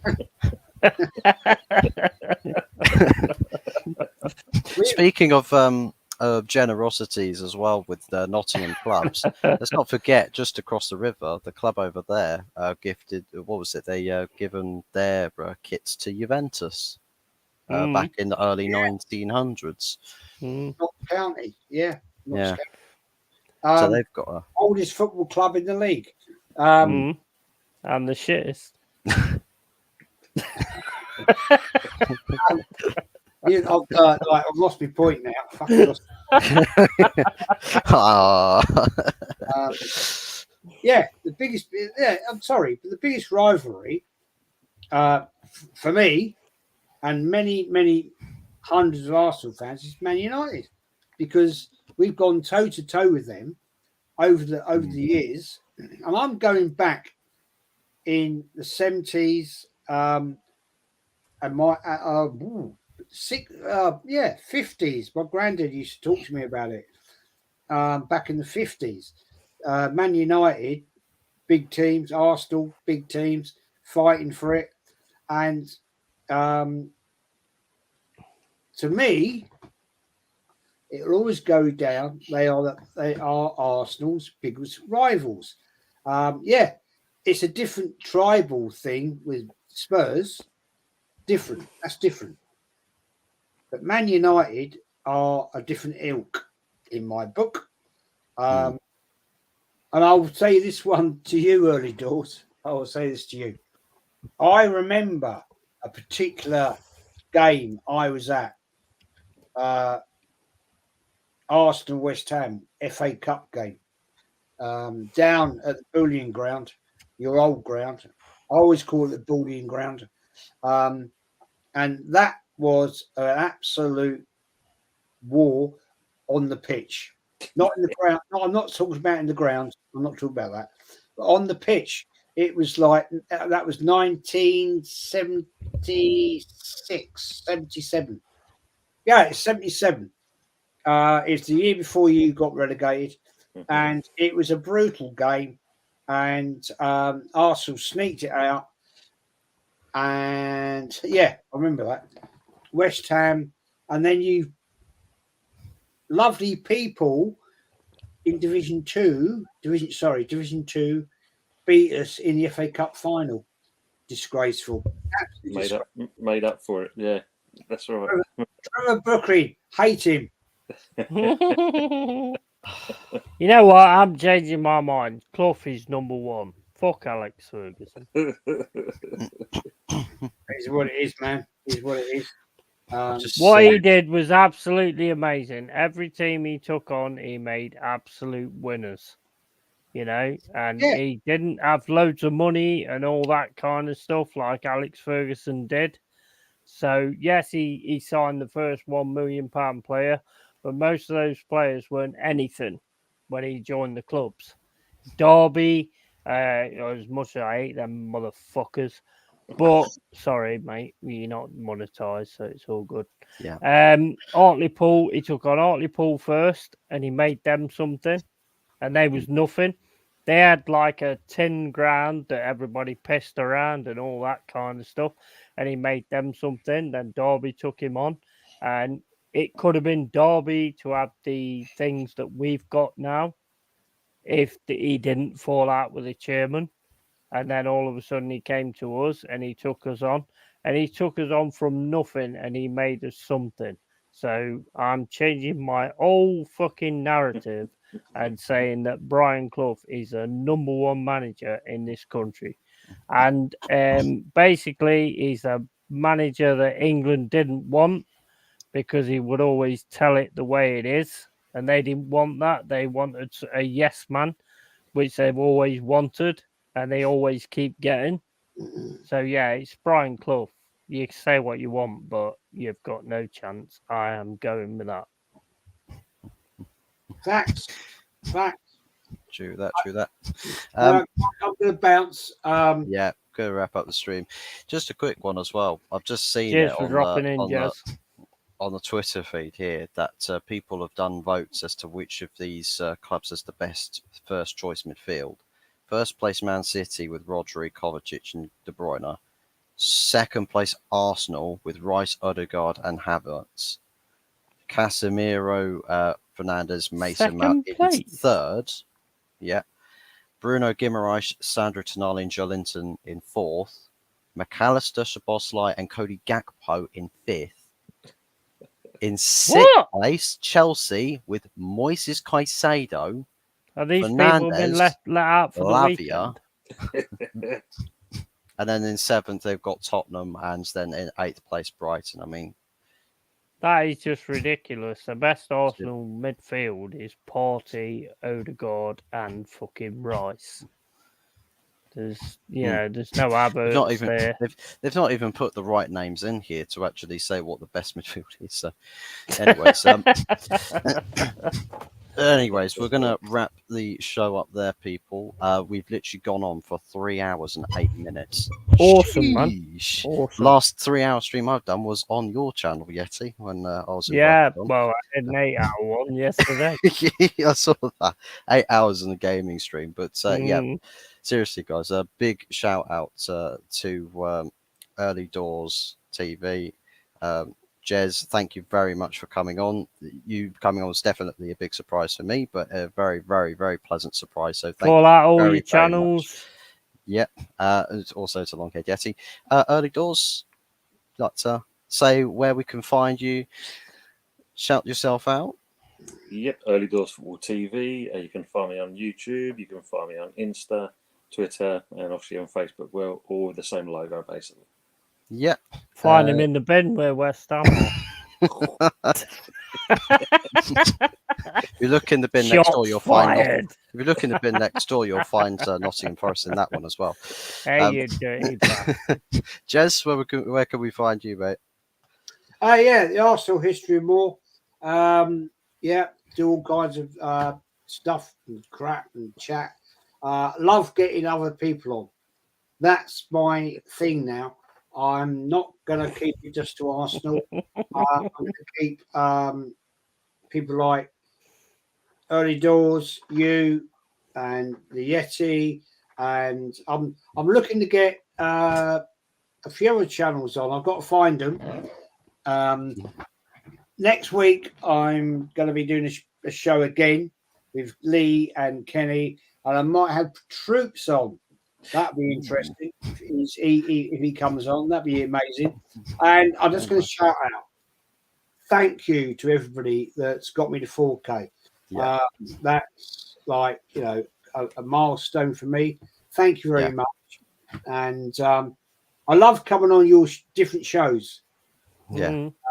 Long-haired Yeti sent me the link and brought me on, and it's been amazing. Thank you very much. It's been a real pleasure having you. Thank you for coming on. Yeti, you want to shout yourself out, mate? Right, big up everybody that's in the chat. You make the difference. And also want to say that love the fact that, you know, Opfors and Early Doors brought you into this kind of thing. And, you know, I wanted you to sort of big up yourselves and get yourself somewhere. And that's the reason I did it, because like I saw the way you guys was, and you know, you was my kind of guys. So, you know, that's why I did that. Jez, always a fucking legend. 4K. I'm so glad you've got that, man. You deserve it. And also, I got 50 subs today, which I am loving, because that was my target, and I want 51 by the end of the year. Get me 51 by the end of the year, for fuck's sake. That's my 200, target. man. 200. 200. No, 51. I'm all good with 51. Long-eared Yeti's Cave. Come in there. I'll do gaming, forest chat, and all that kind of stuff. And I'll always be on with these guys. Love you guys. Love you up, Fuzz, man. Cheers for having me on. Early Doors, Jez. Love, man. Love. Lovely stuff. And also, for anyone that is in the chat or watching this on playback, it should be in the description that these 3 channels are linked. I'll also then stick the links to those 3 channels in a pinned comment for playback. So anyone that does tune in later or watch this on playback on another day, you'll be able to find all those channel links below. Make sure you are subbing to all 3 of these guys. Seriously, good content, great content, fantastic content, and lovely to have everybody on. And it's a fantastic community. Big ups to everybody that has tuned in and contributed to the chat. This chat we've gone on for a very, very long time. I'll probably have to scroll very long way back to be able to find everyone that has chatted, but thank you ever so much for everyone that has chatted.